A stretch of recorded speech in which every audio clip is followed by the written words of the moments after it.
On this episode of Still Loading 2023 in Review.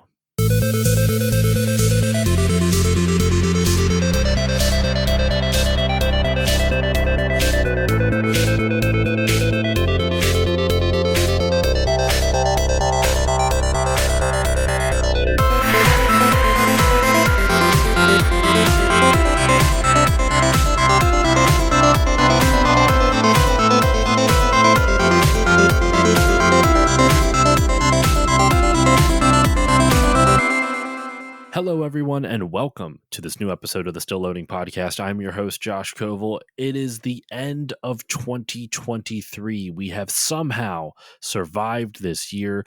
We have made it. This episode's actually dropping, at least on the free feed. It's already been out for my patrons on New Year's Eve. So happy New Year's, y'all. I guess this is actually coming out. At least in my time zone, it's coming out 5 hours before midnight. But you know what? All the same, maybe I'll release this earlier. Who knows? Maybe I'll go crazy. Instead of releasing it at 7 p.m., I'll release it at noon Eastern. Ooh. But no, we are here to discuss and review 2023. Joining me, as always, for these year in review episodes is my buddy TJ from the great white north itself. He flew down on the back of a camel. That's right, a camel could fly, and it's in Canada. I don't know where I'm going with this analogy, but god damn it, there's a camel, and he flew on it. He came down, with a whole gallon of maple syrup, dumping it all over the place, so that way we could, follow his trail if we ever needed to get in contact again. And he came down to good old the US of A, and we're recording a podcast together over online. But that's how it works. So TJ, welcome back to the show, my friend. Welcome, my brother from the great white north. How the hell are you?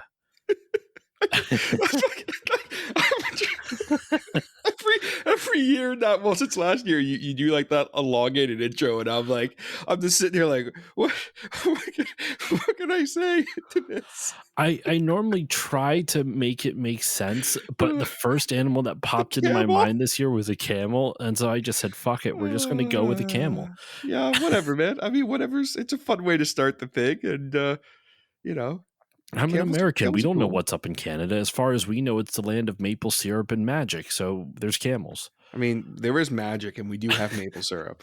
So, I mean, I'm not going to lie to you about that. But Josh, buddy, it's always good to do these with you. It's the only time I really get to podcast with you, aside from maybe once in a blue moon on the Hodder Show. So I still need to get you on for Aiden Chronicles, but yeah, I still haven't. Listen, I'm going to make a plea right now to the listeners of the Still Loading podcast.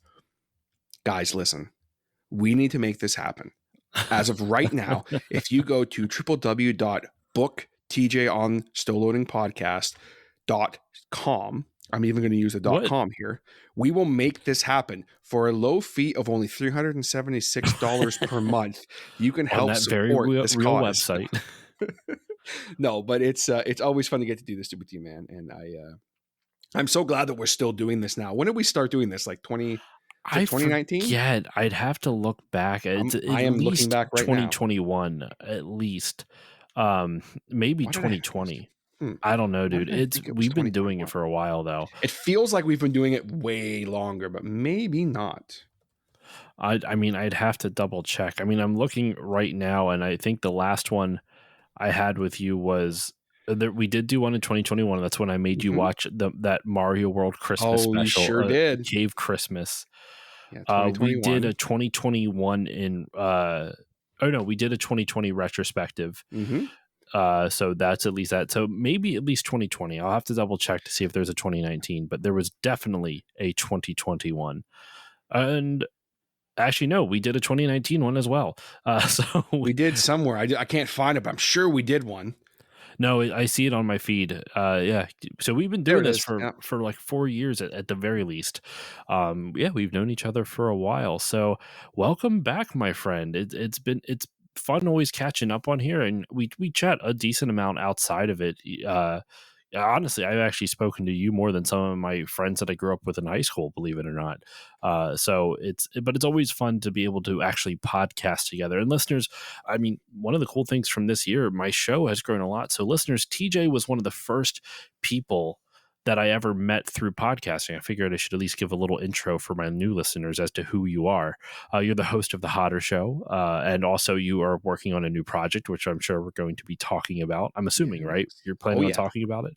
Um, you are the host of the Hodder Show, which is like you do kind of like I always describe Still Loading as a video game grab bag podcast, and I kind of describe your show as kind of like it's focused a lot on music, but it's a grab bag podcast as well, but just kind of like anything that interests you.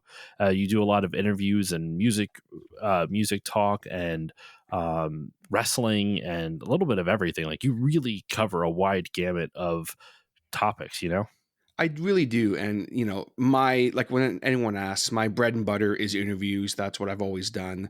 I do a lot of unsigned and local bands, but then also I love interviewing creators like Mhm. yourself or other, other creators out there, regardless of whatever they do. So I like to do that a lot. But then also, I have things like I'll do almost like more blog like stuff. I'll do like an Ask Hodder Anything, Mhm. which they've gotten very popular this year, actually, all things considered. And then I Hmm. do, things like I'll have like, I have a segment on the show I do called The Albums That Made Me, which is me basically almost like kind of doing like a love letter to a specific album that I love.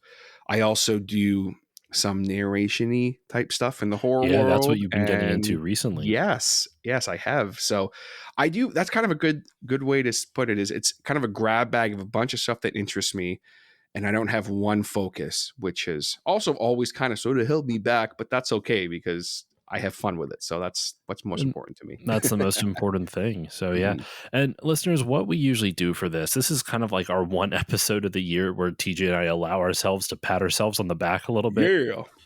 You know, good job, me. I did that Good thing. job, me. Take Look that, at that. feet. Shake while this whole conversation's happening, I'm just shaking my own hand. Good job, you. But yeah, we just take a look back on it. We take a look back at our year of podcasting. Those TJ, I know you had a lot of personal stuff going on, so your podcasting was a little bit more limited than in previous years, Mhm. which is okay. We're still going to talk about it. We usually go through what our most popular episodes were. We rank them. I don't know.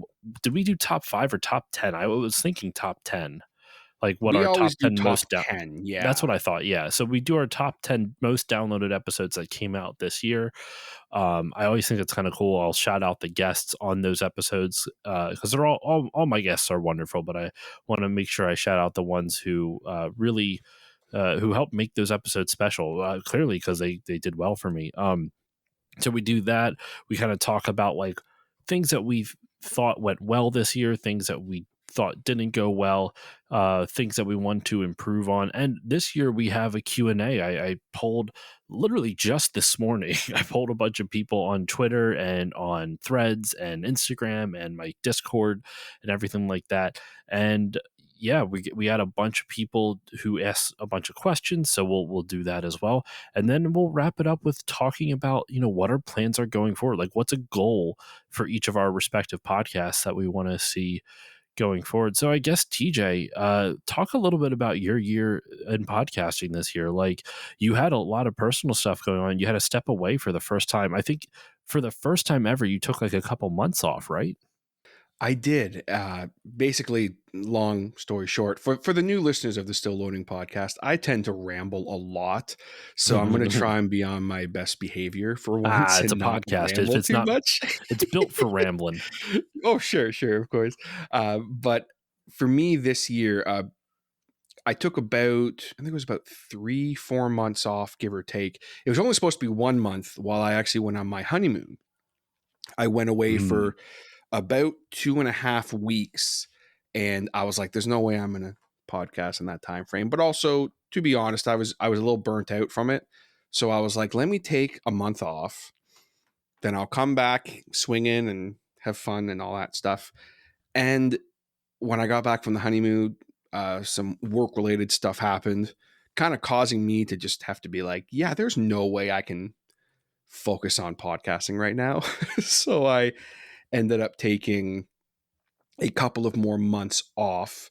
But in that time frame, my little Discord community kind of kept growing and kept things rolling for me, and my Patreon helped immensely Mm-hmm. as well in that time frame, and it did grow a little bit this year as well. I got a couple new patrons, which is always exciting.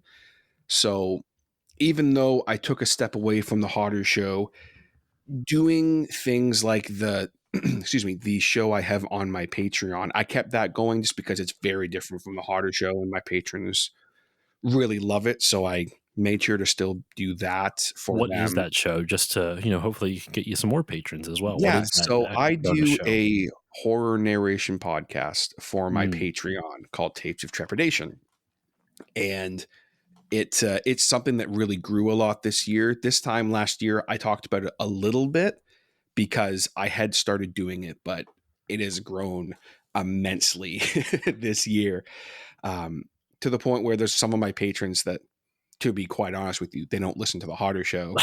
They just want to listen to Tapes of Trepidation. If I'm being brutally honest, that's the reality.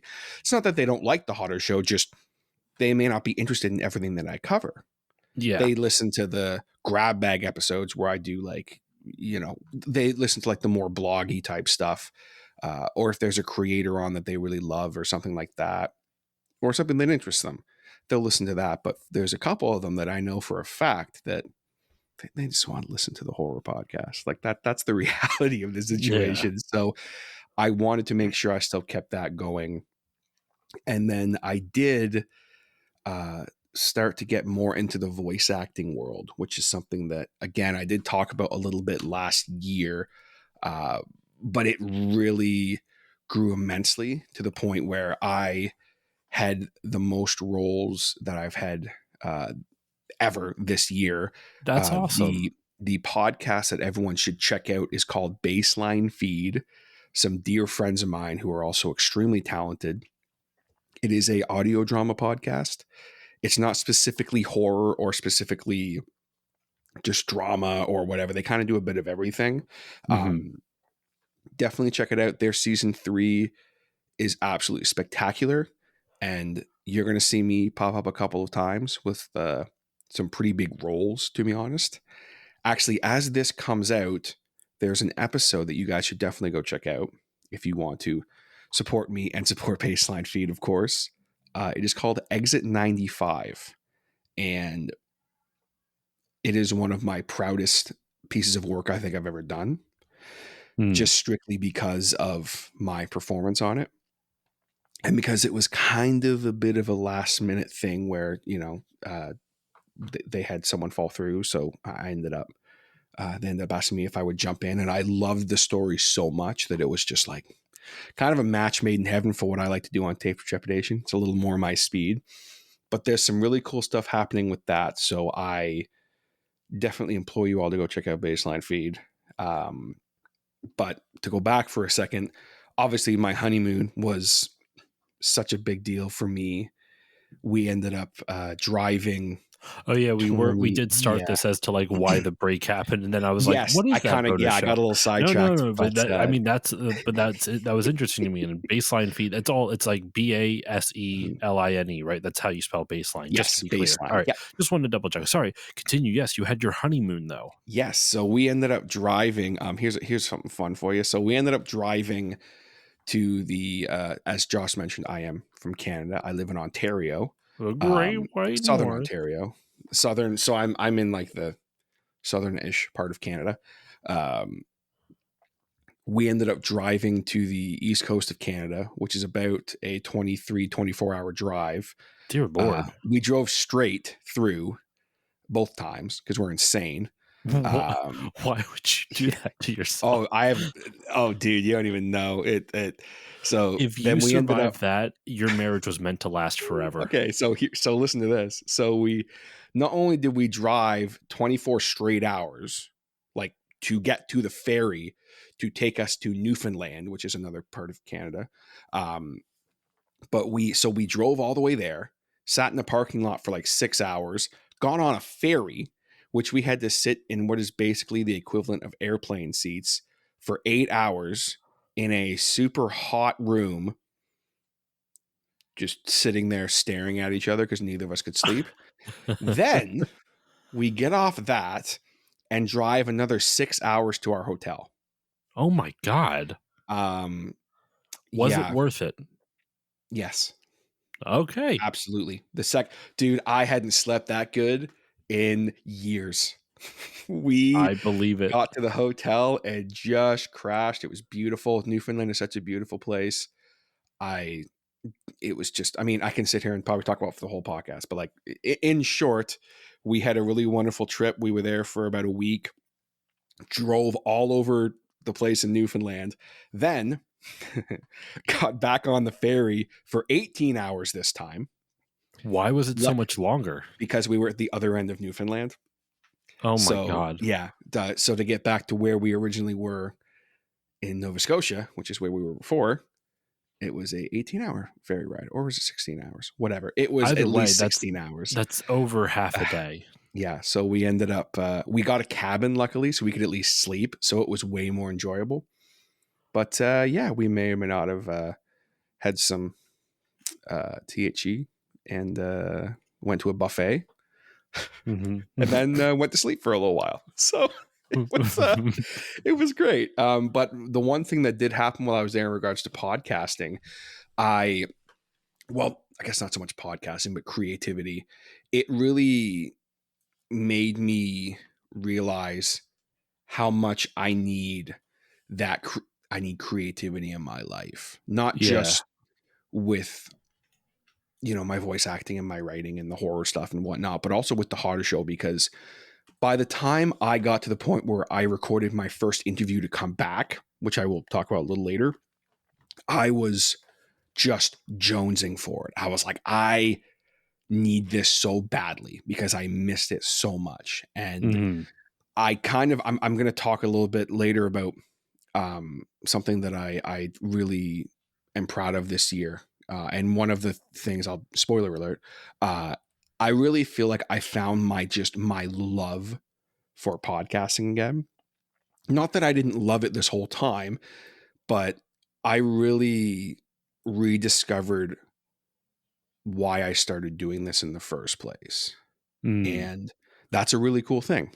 And as I head into next year, we'll talk a little later on about some things we have going on for next year. And I'm doing something huge next year that is going to be potentially pretty not life changing as far as my life outside of podcasting, but as far as my world in podcasting, it's going to be life changing. Mhm.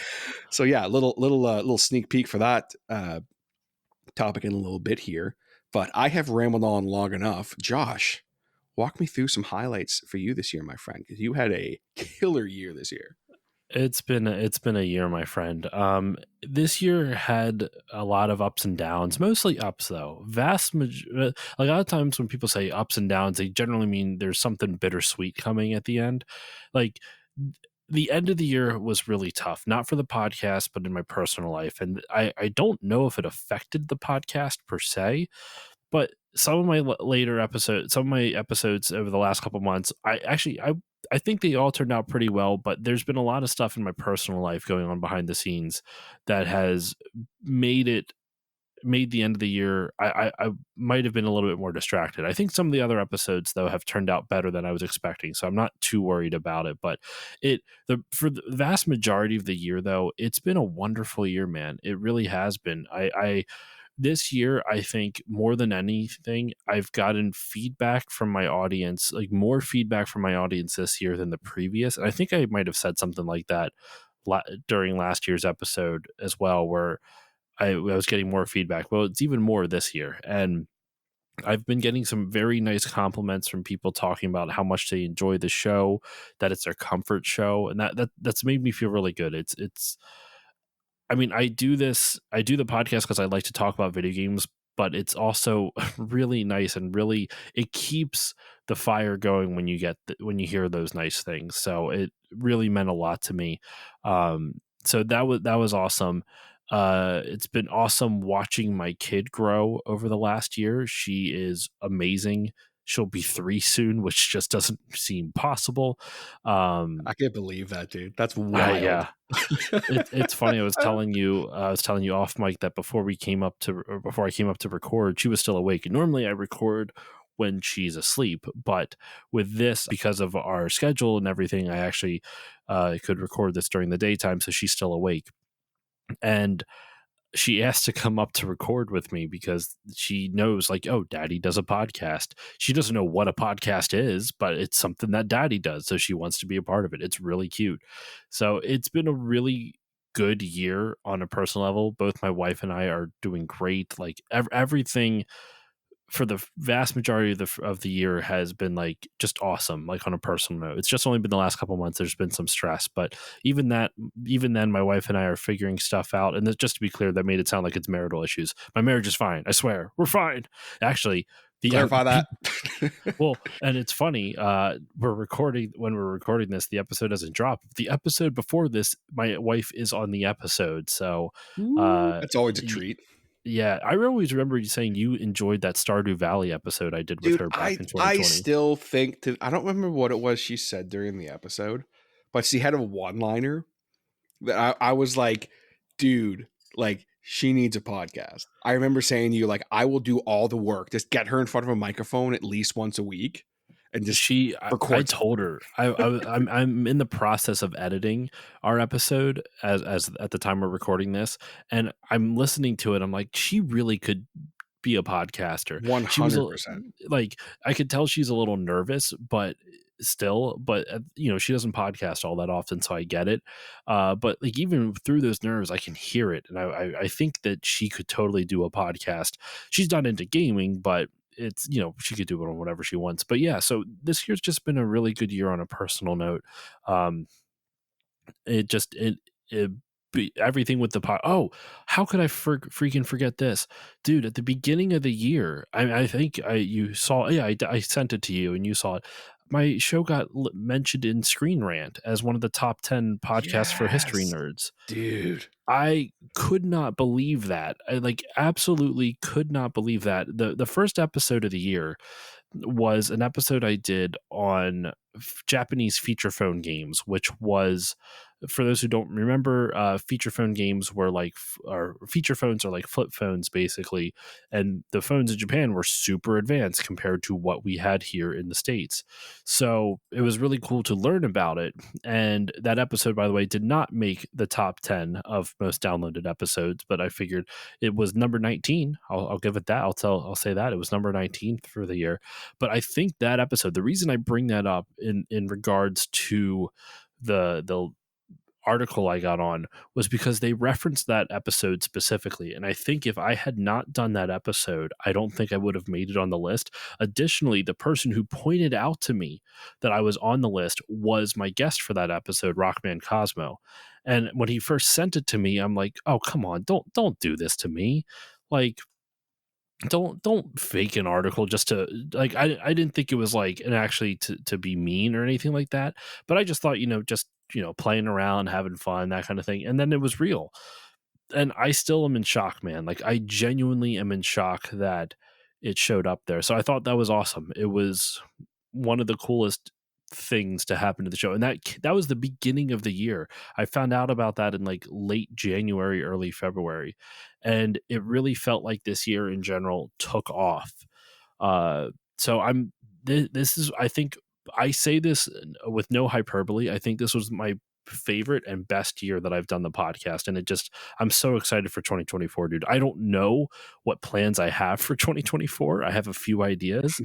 But like, I started the year off with this whole Winter of Final Fantasy thing, which was great. And that's going to be part of the things that we talk about a little bit later in some of the Q&A. But that like, I started off with like this little series, and then I did Mario Month again, and I had a couple other like big, like, kind of not really mini series per se. It was like back-to-back episodes that were connected in some way, shape, or form. So this year, I think more than anything was the year of the series. And also I guested on so many podcasts this year. So, man, like, I was counting, I think I counted for my, I told my wife, I was like, do you know how many I've been on? And she wasn't sure. I counted, I want to say, if I remember correctly, it was like 30. I made like 30 guest spots Jeez. throughout the year. Like, it was a busy year for both my show and for guesting. So, I don't know if I'll be able to continue to do that as time goes on, but we'll see. But yeah, it's just been a good year, dude. Like I don't know how many other ways I can say it. It's been a really nice year, and I'm just so grateful for my listeners, man. Like I've really felt the love this year, and when times have gotten hard, especially in this last half of the year, it's meant the world to me. Just the kind words that I've read, and the you mentioned before your Patreon grow. Mine grew as well this year. I was very surprised to see it grow, and because of like it growing, I actually let me think. This I think for the entire year, I did my whole still bonding thing. I think when we last recorded, when we did our thing last year, I had started doing the still bonding show for the $5 patrons, and that's still going. You know, like the time this episode comes out, License to Kill is the most recent one. GoldenEye is coming out. Actually, at the time we're recording this, I'm recording the GoldenEye episode tomorrow night, so that one is already in the in the plan. So it's been a lot of fun, and I already have plans for the next kind of movie series I do for the $5 patrons, and it's going to be, I think, I don't want to announce it just yet what it is. Maybe I've said it before, but just in case, I don't want to announce it because I don't know if I'm definitely going to do it or not. But it's I have another movie franchise that I want to tackle, and I'm really looking forward to it. So for yeah, still bonding's just been awesome. So between the article, the Patreon has like not exploded, but grown a lot, both in terms of people who have joined it as well as the amount of content I'm putting out over there that's exclusive for it. And then just the kind words, man. Like, I don't know. Like I said before, I'm always nervous to talk about this stuff because I never want it to sound like I'm coming off as like, look at this, look how, like, congratulate me. Meh. I don't mean it that way. It's just this, like I said, this is our victory lap that we take once a year. It's kind of nice to look back and just see what you have accomplished and what you could do better. And actually, you know what? And speaking of things that I want to do better with, I really want to find ways to come up with more series ideas. Like I with my Winter of Final Fantasy or my Mario month, where I have a themed batch of episodes. And it's just like a little series that I do like 3 or 4 in a row, all the same theme. And I really enjoyed doing that, and I think it's a good way to help market the show. I've seen huge number growth, especially because of the way I advertise it. I create like original, like I do a like little thumbnail art for like the Winter of Final Fantasy. I did that for Mario, or for Mario month. I did that this year, and spoiler alert, those episodes really they all landed in the top 10. The Winter of Final Fantasy and all of Mario month is in the top 10. Like I've never seen that happen before. So I really think like kind of what I've been doing with these like little mini like I guess series, but just correlated episodes, I really think people have enjoyed, and I enjoy doing them because it makes it feel like this bigger project, you know? Absolutely. I actually, that's something I forgot to mention for myself too. Like where, I tried a couple of different things and they're, well, at least one of them is in my top 10 this year as well. So I think that's cool that you're still trying things and that your goal, something you want to improve on is to keep building those, because that's one thing that I loved about your podcast when I first heard it, was that you do a series of things. I know at the time that was the 40 for 40, so it was a little different, Yeah. but I love that you do that because it gives people a reason to tune in for the next episode more, and then they just end up, being like, well, this not only is this guy covering content I want to hear in a type of a series, but Mhm. then they can be like, hey, he's also like very knowledgeable and witty and funny, and like I want to listen to this guy more. Well, I don't I know think about that's a those great other way parts. to. I pretend to be funny, and some people politely laugh, but you know, I pretend to be funny. Hey man, fake it till you make it. that's the best way to do it. And you brought up one other thing too, or you reminded me, I should say, of one other thing too that I was happy with. I brought back the Final Fantasy Draft. I did that in 2022, and it was super popular. And I brought it back again this year over the summer, and I'm going to start doing it annually. There's going to be an annual Final Fantasy draft, and I might try to change up some rules, but at the very least, I change up guests so that way you get a different flavor of the draft every single year. So, and who knows, maybe one year when there's enough winners crowned, because we had this year I had people vote on who won the draft. And I created like a little like Google form for people to go to, and they could vote on who had the best draft and who pitched the best Final Fantasy that they drafted. And it was so much fun, man. It was I'm so happy with how that turned out, and it's only going to get better next year. In the process of like trying to figure out who I want to be on it, but it might be just a summer thing. It might be every summer there's a new Final Fantasy draft, and I should probably start planning who the guests are early this year, because it does take a little bit to set up, because there's a bunch of different people and schedules we have to balance. But yeah, but I think this is a good segue, my friend, into our top 10s. Like what our top 10 episodes in terms of download numbers of the year were, and then maybe if you can think of it, like what was your personal favorite episode that you did this year? Not saying all the others were bad, of course, but just your personal favorite, and we'll go from there. So, TJ, I want to throw it over to you. What was your number 10? Like, what was your 10th most popular episode this year? So my 10th most popular episode this year was actually I'll read the whole title here. I called it a Hodder Show creepypasta. I started a podcast, but I only recorded 30 episodes.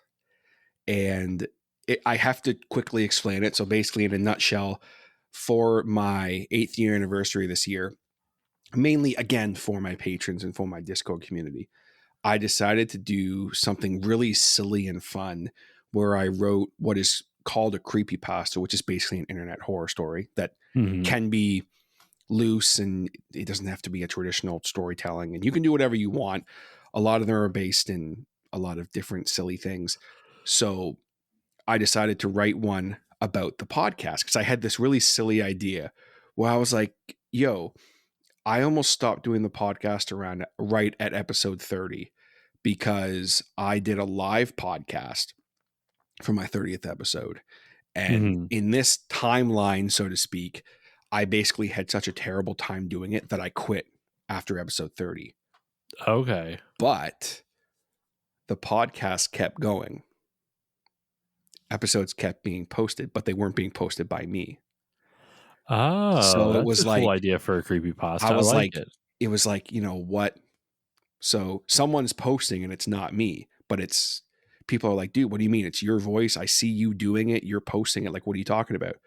But it's like, basically in this timeline, in this character is me basically pleading with people, like, do not listen to this. This is not me. Like, and then it's like, okay, what would I hear when I tuned into it then? Well, all I hear is screaming, and all I see is myself looking at the camera smiling. But no one else can see no that one else can except see for that. you. Yes. God, that's scary. That's good. So I was like, I thought it was such a silly little idea. I wrote it in like 5 minutes. And when there wasn't really much to write, it was mostly ad-libbed on the spot. And I recorded it the next day, edited it, and threw it up. And it's my 10th most downloaded episode, because I did it for the Patreon show, but then I made it public because I was like, this is kind of a fun little thing. And my horror narration-y type stuff always does well when I'm shocked this one was in my top 10. Now, mind you, my top 10 all includes YouTube, my old podcast hosting site, and then my new podcast hosting site. So, some of them, it's almost like I'm cheating because I'm adding up 3 things. But that's why I was shocked that this one was in the top 10. I was like, wow, But looking back on it, it was a lot of fun.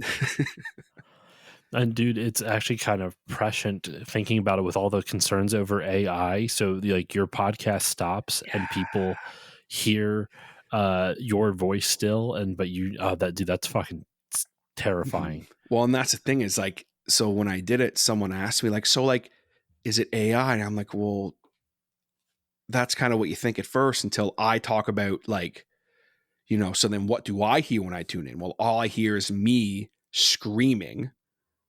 Just that's it. me screaming, and then I see and then I listen to a video and it's just me looking at the camera smiling in a horrifyingly creepy way, and it's like, hey guys, I don't know what this means, but I know it's not good, so don't listen to it, don't share it. Basically everything you say to do with a podcast.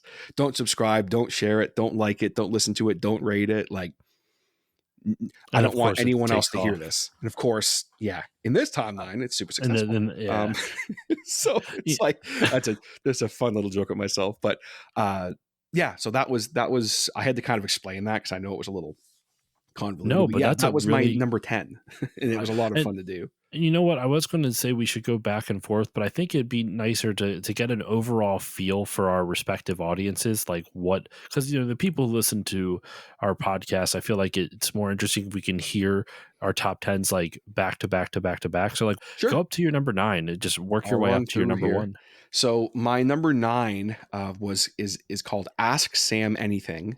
Sam is my wife.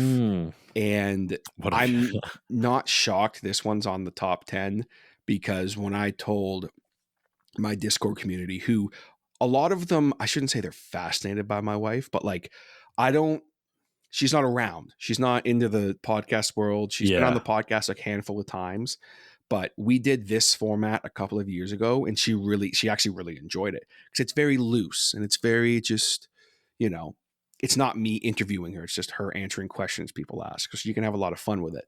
And I had I think I had like 40 questions to ask her.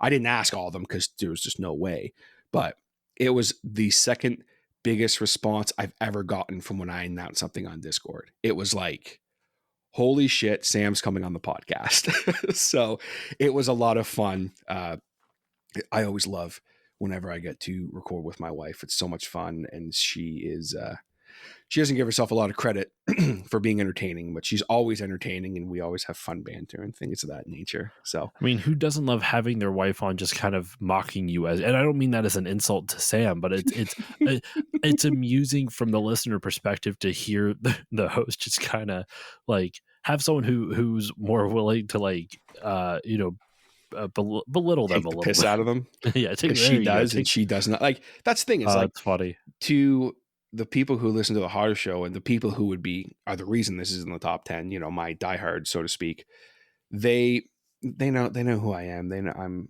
they're not any, they know I'm like a real human being and everything. But like, I think for some people, it's like, you think about these people who you listen to and they're always on, so to speak, when you're talking to them, even on Discord. Like, I try to always be on, so to speak, but then you're getting in that situation and it's like, oh, this is just him talking to his wife, and his wife isn't going to put up with his shit. His wife hears these same stories 100 times. She knows who he really is as a human being. So she'll call him on his shit and whatnot. And, not that because I don't say anything like that, but like, it can be really interesting when you get people who are around you in your everyday life all the time in an environment like that, where they're like, oh yeah, like you're a quote unquote personality. I hate using that word, but yeah, because you try to be as like I can't speak for you, but I feel like we both are on the same page with this, where we try to be as authentic to ourselves as we can when you're on the show. But like, you do have a podcasting voice, and you do speak in a slightly different cadence than when you are speaking in person. But it's I try to be as authentic as I can with mine, but I think having your significant other on, whether it's your wife or whomever, it does kind of help add to that, like kind of bring you down a little bit, like take you down a notch. Remind you're not just some personality on a mic. It's like, oh, you're a real human being and your wife's on and she's telling a story that you probably wouldn't tell yourself on the podcast or something. She fucking like that, hates right? your guts. No. Yeah. It's like, or, the fact that she's like, oh, cool, you're you're doing voice acting and stuff, like, that's cool.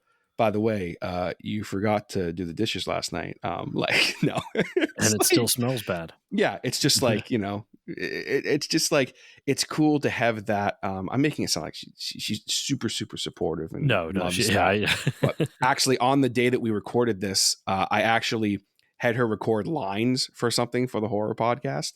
And she had never done anything like that before and wasn't for it at all. But then she did it anyway because it was actually my birthday.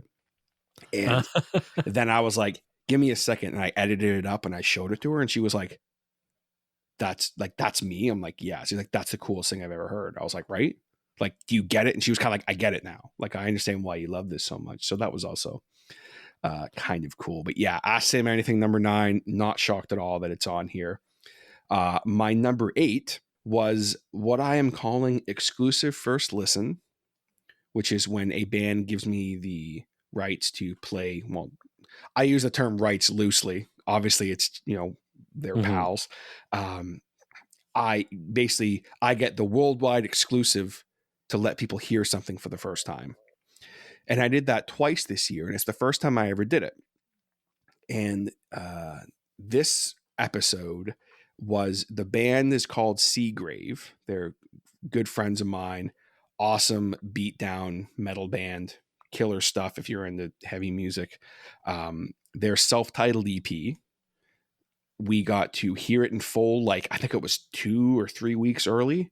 And then they gave us some exclusive behind the scenes stories and talked about the recording process and that. So that was killer. Also, I have to shout out, we did one earlier in the year with one of their singles, Onslaught, which was also awesome. It wasn't in my top 10, but it was close. So I wanted to give that a shout out. So that was my number 8. Number 7 was actually as we're recording this, the last episode I put up, my last interview of the year with Adam Baldwin from Flesh Guzzler. That's right, Flesh Guzzler. The heaviest name, dude.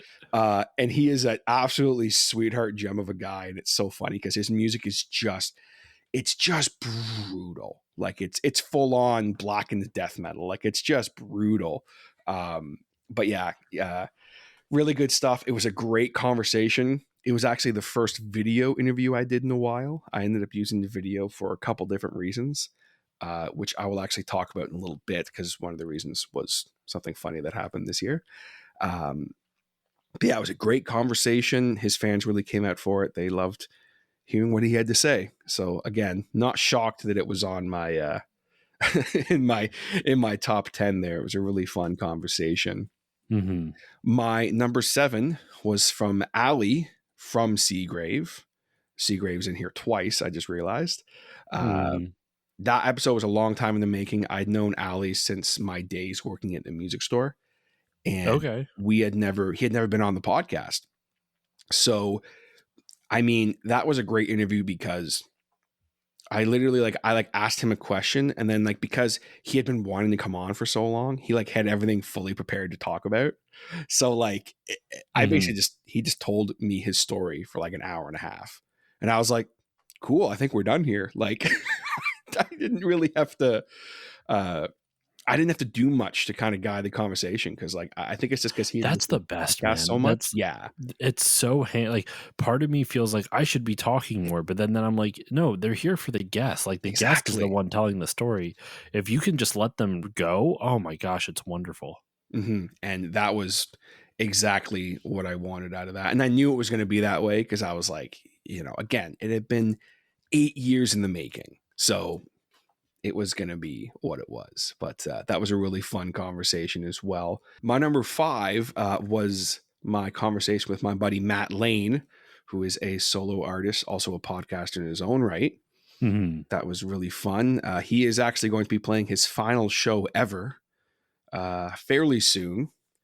So it was fun getting to catch up with him and kind of talk the state of the music industry in a post-COVID world and all that. And it was a really great conversation. And he's had a lot of changes. It was kind of heavy too. It was, yeah. He's had a lot of changes happen in his life too, for the better. We had a really heavy conversation. I think it was a year or 2 years ago. And that was kind of the last time we heard from him. It was a beautiful conversation, but it was really dark and heavy. And so to have him back on he's in such a wonderful place. And it was just great to kind of almost bring that full circle. It was a really fun, positive conversation. My only quarrels with it was that I accidentally used my webcam mic for the whole thing. So it sounds like ass on my end, but that's okay. And that's actually happened twice with him, by the way.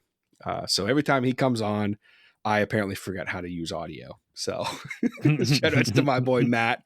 His podcast, A Chat with Matt, is coming back. So stay tuned for that, folks. My number 4 was my chat with actor extraordinaire Eric Phones, who is a very talented voice actor. Also, was a actor who had a couple of roles that he did back in the day. Eric's a dear friend of mine, also a patron. So it was great getting to chat with him. He's a wonderful dude. Eric knows how much I love him. I'm not going to sit here and talk about it for 10 minutes or anything. But it was a great conversation. We really dove deep into his work as a horror actor for the movie Carver, which was a very intense role for him. So we kind of got to get inside his head and be like, how'd you get in the character for this when you're just like, straight up murdering people and things of that nature? We also talked a lot about why he wanted to get into voice acting and how he gets into a certain role for his voice acting and everything. So definitely a great conversation. A lot of the baseline feed crew, their fan base and his fan base came out for that. So not surprised at all that it was on here in the number 4 spot. Shout out to my buddy Eric. My number 3, as we round down the list here, was my conversation with Dylan and Nick from Pneumonia Breath, who are a metalcore band. Band names, dude. Yeah, I know, right? At least ammonia. Is it ammonia or It's like pneumonia? it's Pneumonia Breath, or what did I say in the beginning of that episode? I was like Pneumonia Breath or some shit, and I was like, I'm leaving it in, screw it. And then they were like, yeah, we picked the dumbest band name, but whatever. But yeah, we had Seagrave, Flesh Guzzler, and then Pneumonia Breath. Yeah, it's a whole thing out there in the metal heavy music world. But these two guys were wonderful guests. It's one of my favorite interviews I did this year.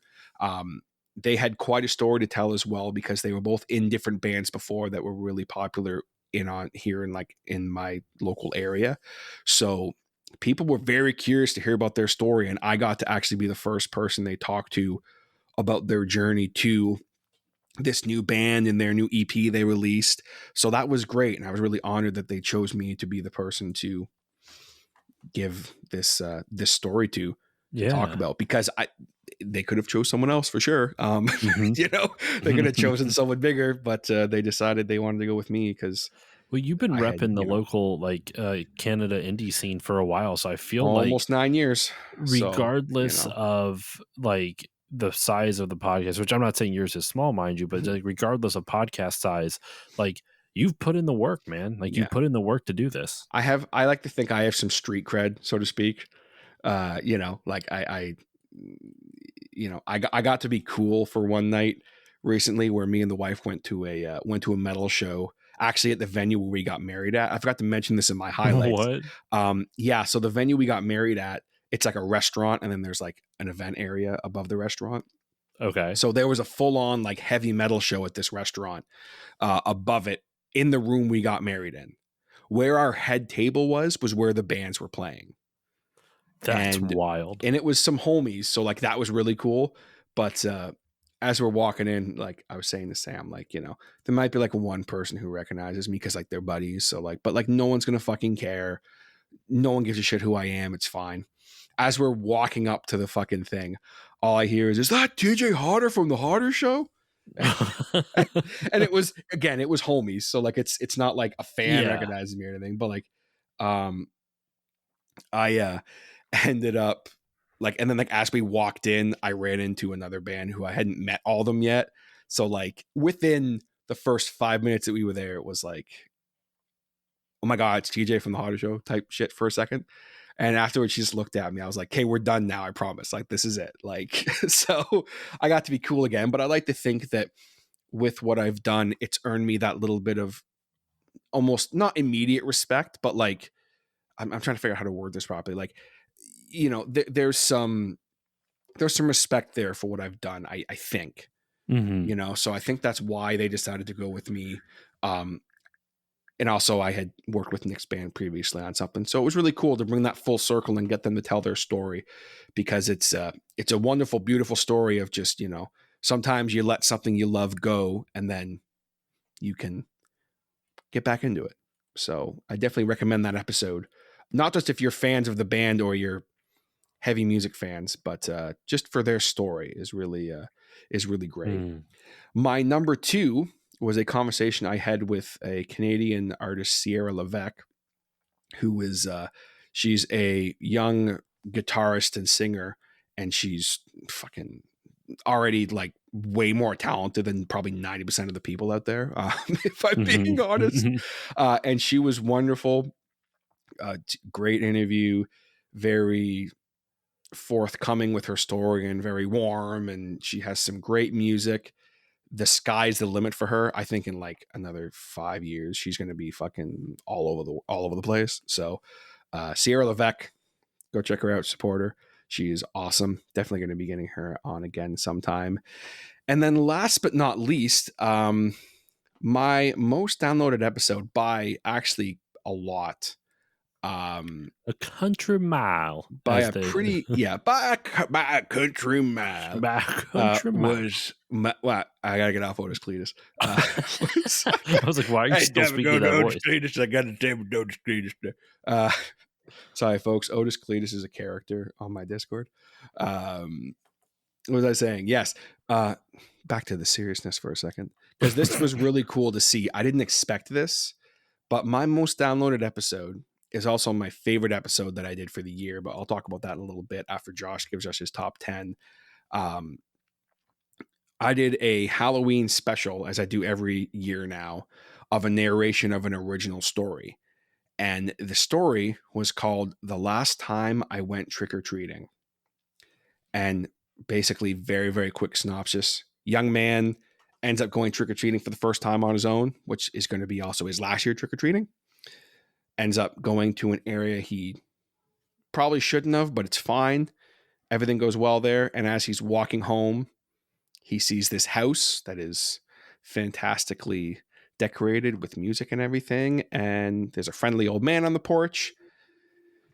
Ends up going inside with the old man, and shenanigans ensue.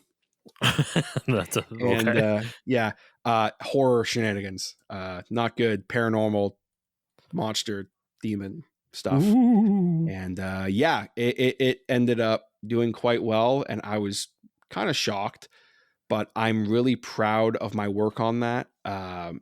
My voice work, my writing on it, I got a lot of really great compliments on from one of the compliments I got was that I really know how to pick stories for my voice. They were like, and whoever wrote this did an incredible job. I was blah, blah, blah. And I was like, oh, like, thank you. I wrote it. And the person who said it, like, they were like, wait, you're actually a really good writer. I was like, oh, thank you. Like, it's like, you're actually a good writer. I was like, thank you, ?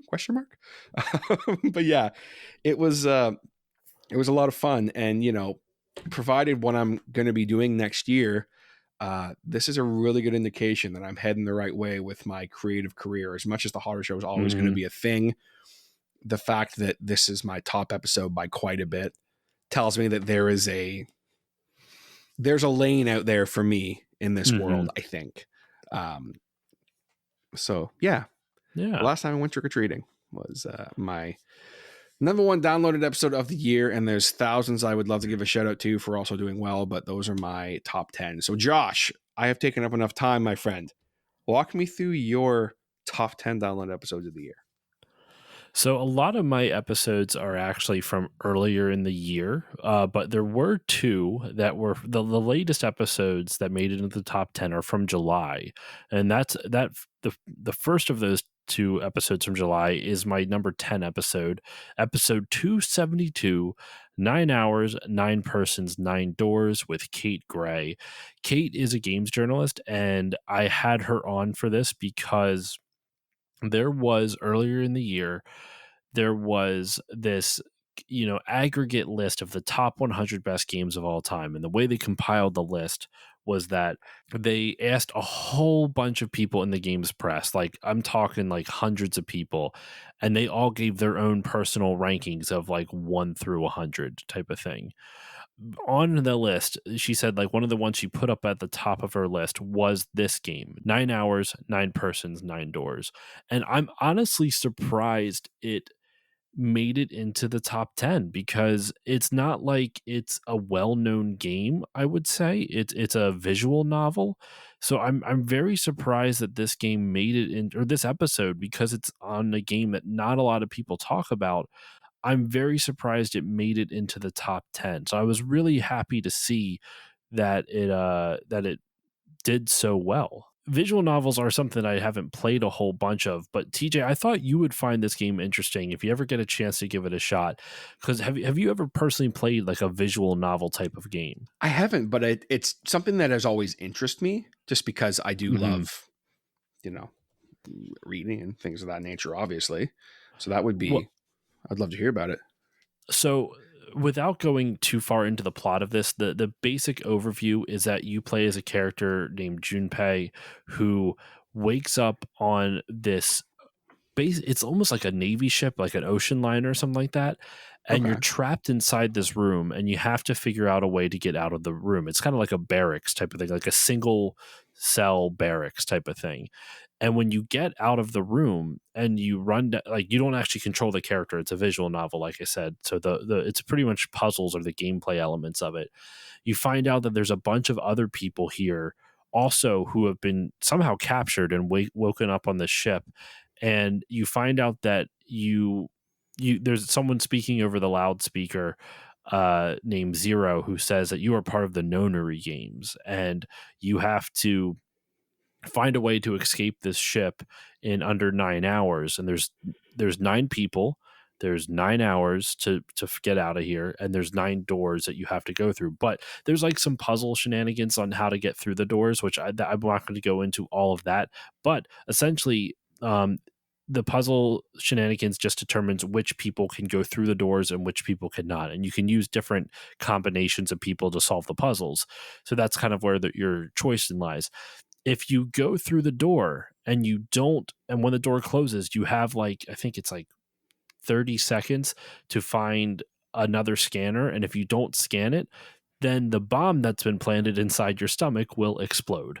And everyone has a bomb inside their stomach. So you have to play through this game, figure out why you were taken, why everyone else was taken, what is going on, and how do you get out of here. It's a really interesting story. It's a really fun game.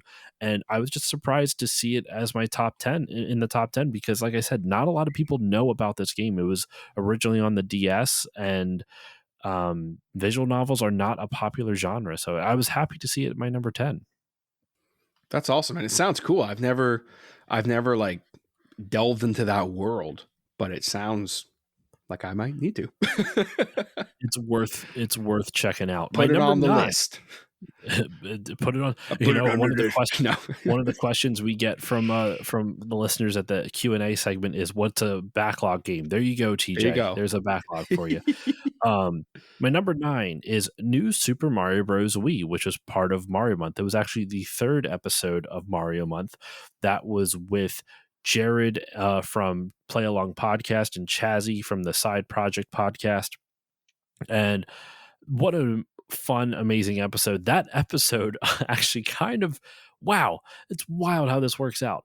So in that episode, I forget how it came up, but I talk about the movie The Wizard because it was how The Wizard is how Mario Brothers 3 was first announced here in North America. Like, people saw it and you could see gameplay of it. And it was a movie that came out in 89, and it was meant to like be a summer film that showed off Super Mario Brothers 3 to the general public before people in North America had seen it.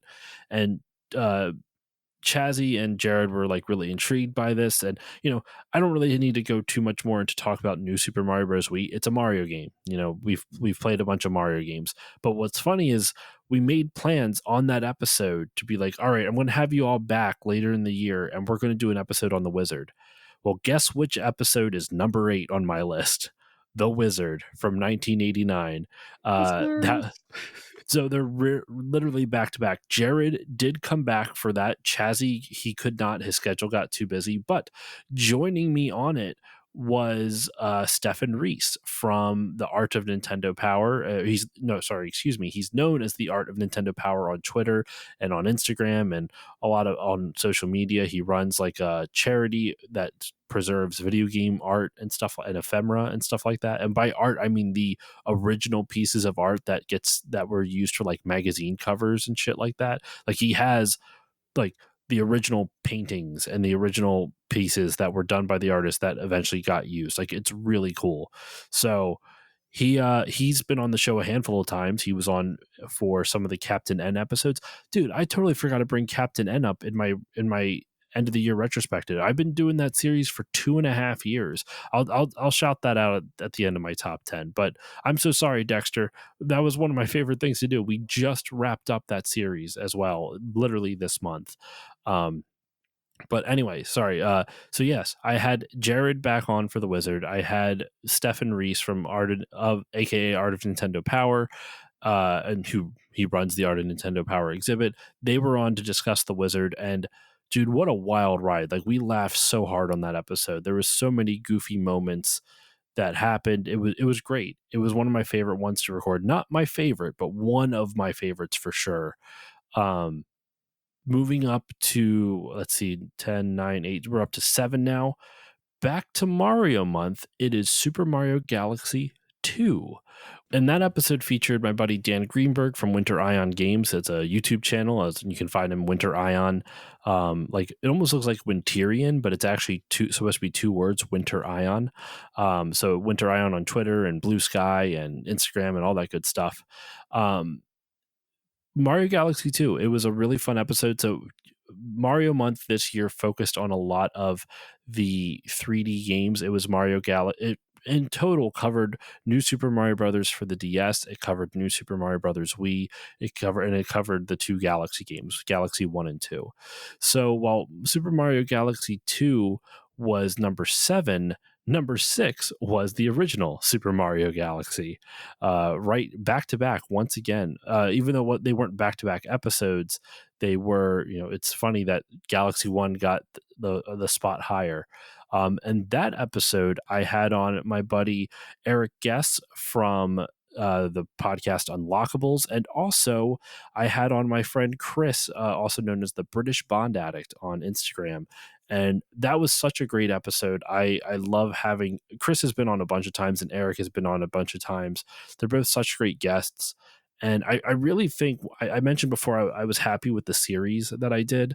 And I think Mario Month was so successful this year because I had such a great cast of guests between um, Dan and Cosmo and Chris and Eric and Chazzy and Jared. And the actually number 5 is New Super Mario Brothers. So like the entirety of Mario Month is in take up 4 of the spots in the top 10, and they take up spot 5, 6, 7, and 9 in the top 10.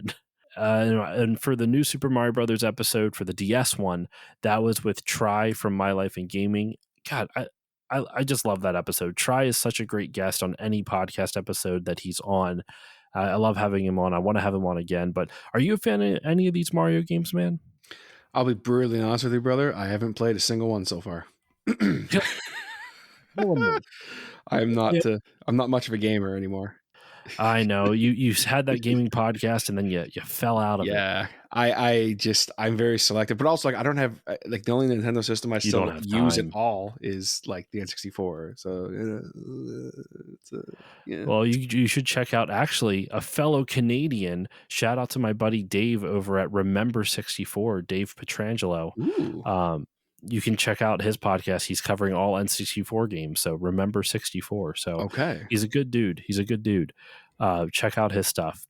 But yeah, so number 5 was New Super Mario Bros. So just to recap real quick, because I feel like I've been doing a lot of quick transitions. So number 10, 9 Hours, 9 Persons, 9 Doors with Kate Gray. Number 9, New Super Mario Bros. Wii with Chazzy and Jared. Chazzy from Side Project and Jared from Play Along Podcast. The number 8, The Wizard, with Jared, once again, from Play Along Podcast, and Stefan Reese from The Art of Nintendo Power. Number 7 is Super Mario Galaxy 2 with Dan Greenberg from Winter Ion and Rockman Cosmo from the Japanese feature phone preservation project that he's been working on. Number 6 is Super Mario Galaxy with Eric from The Unlockables and Chris, the British Bond Addict, on Twitter or Instagram, excuse me. And number 5 is New Super Mario Bros. DS with Try from the YouTube channel My Life in Gaming. So we're moving into the top 4 now. And Try makes an appearance. Try from My Life in Gaming is back again at number 4 with my episode on Final Fantasy VIII. This was the second episode of the Winter of Final Fantasy series that we did. And dude, I love that series. I love it so much. I'm so proud of that. It was just so much fun to do because it was a big undertaking for me. And I'll explain why because it might come up a little bit later. You'll see why. So Try comes in at number 4 with Final Fantasy VIII. Also, I'm so sorry. My good friend Bill Barber from the Gaming and Collecting podcast also guested on that episode, and he will appear later on in this list. Absolutely fantastic episode. I was so happy with it. The number, see, and this is where I'm not quite sure what to do with this. So number 3 is Final Fantasy VII, and the reason I say I'm not quite sure, it's because it could actually be swapped. Not swapped, but it could actually be up to number 2, and I'll explain why in just a moment. So to clarify this, to help clarify this a little bit further, Final Fantasy VII is number 3. Number 2 is my Pokemon Gen 1 episode. And then number 1 is Final Fantasy IX. And the reason why I say there's a little confusion with this, I used Final Fantasy IX for a promo for that app Headliner. Like, I got contacted by Headliner and they asked if I wanted to advertise on their platform, and they offer like real downloads and real numbers. Well, they aren't fucking lying, because the way it works is that when you use the Headliner app, when you're waiting for your thing to get processed, like your little clip, they will play you other podcasts. So other podcasts can pay to advertise themselves on an app that people use for the clips of podcasts. It's a really good, honestly, I kind of like that they do that. I think it's a really cool way for podcasters to market it it is marketing it to other podcasters. But even so, like, as you know, dude, podcasters are some of the biggest listeners of podcasts outside of their own and outside of their friends, you know? Oh, for sure. And I think it's funny you mentioned that, because like I use Headliner all the time too, and it is a really great way to discover new podcasts. Exactly. So they used Final Fantasy IX, and when I say it overperformed, like the reason it's number 1, I'm talking almost 5 times number 2 in terms of download numbers. Like, Wow. it's huge. So I don't know how accurate Final Fantasy IX actually would be. If I were to guess based off popularity of the series, I would assume Final Fantasy IX would actually be in the number 3 spot. Final Fantasy VII would be in the number 2 spot, and Pokemon Gen 1 would be at the number 1 spot. So I'm kind of making Pokemon Gen 1 the de facto winner of like the top 10. Like, I would say they had the number 1 because Final Fantasy IX has inflated numbers from the advertising. But to shout out my guests for those episodes, I gotta shout them out. Final Fantasy VII was Chris Copeland from the Retro Hangover podcast and Keith Gasper from the Main Quest podcast. The Final Fantasy IX episode, if we're assuming that's number 3. Sorry, I kind of got this out of order. Final Fantasy IX had Final Fantasy IX had Dave Jackson from the Tales from the Backlog podcast and Game Dave from the Game Dave YouTube channel. So that would have been number 3. Number 2 would have been Final Fantasy VII, which I already said. Chris from Retro Hangover, Keith from Main Quest, and the number 1 podcast, Pokemon Gen 1, with Mono from Tokyo Game Life and my buddy that I mentioned from Final Fantasy VIII, Bill Barber from the Gaming and Collecting podcast. I mentioned before how like these series have been doing well. I would say so, considering out of the top 10, 3 of them are the top. In the top 5 alone is all 3 of the Final Fantasy Winter of Final Fantasies. Granted, they are popular games, so it's not surprising they got up so high, but even so. And then all the Mario games, all the Mario Month episode games, even the ones that like, New Super Mario Brothers Wii, like games that many people probably won't care about quite as much, made it up there. And the fact that like, I don't know, it's cool to me that it, out of the top 10, 7 of the top 10 were from series. And technically, even The Wizard was kind of part of its own mini series. I did it as kind of a back to back where The Wizard was episode 274.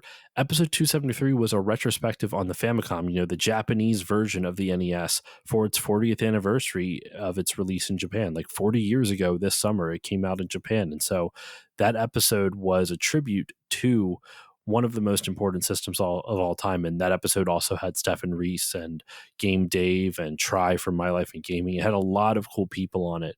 So yeah, that's my top 10. And real quick, just to list it off again, 9 Hours, 9 Persons, 9 Doors with Kate Gray at number 10.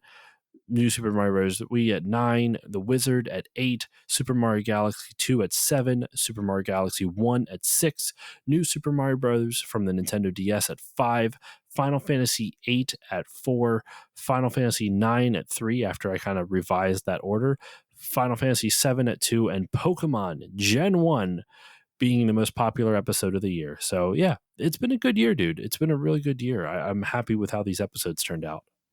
I played Pokemon Gen 1. Does that count? It does count. You're all that's forgiven, TJ. I really enjoyed that episode too, by the way, just for the record. I'm not shocked that one's your number one. Well, TJ, we are going to move on to our final segment of the show. Oh, I guess technically second to last, because we're also going to talk about like what's a goal for us and for our podcasts, for our podcasting future in 2024. But we have a Q&A section, buddy. We got some Q's. We'll give them some A's, and we'll hopefully give some A's, and hopefully the Q's will lead to more Q's. Yeah, hopefully not. So yeah, let's go into it. I don't know which one to start off with. Let's start off with something a little bit lighter, because a lot of these were like really good, thoughtful questions. So we want to start off with something a little lighter. I'm going to start off with my buddy Dexter. His first question, I think it's only geared for me, is who is your favorite co-host with the Mo-host? And of course, it's my boo, Dexter, the guy who asked it. Dexter, you're my favorite co-host with the Mo-host. Of course you are. Why wouldn't you be? But his other question, something that's not just for our Captain N series, what is your favorite or most memorable video game rental? TJ, I want to start off with you. What's your favorite or most memorable video game rental? So first off, to go back for a second, my favorite co-host with the Mo-host, probably at this point is you, because you're the only person I can consider a co-host for this show. Because we show up once a year. Not pre-Hodder Show, but at one point I did have several co-hosts on other podcasts. So I guess I could say Casual Jones from Two Guys at a Game was my favorite co-host with the Mo-host. But as far as my most memorable video game rental, that's a great question. For me, it was, I rented The Legend of Zelda Ocarina of Time and played the shit out of it. And it ended up being like my favorite game ever. Taught me how to read and everything.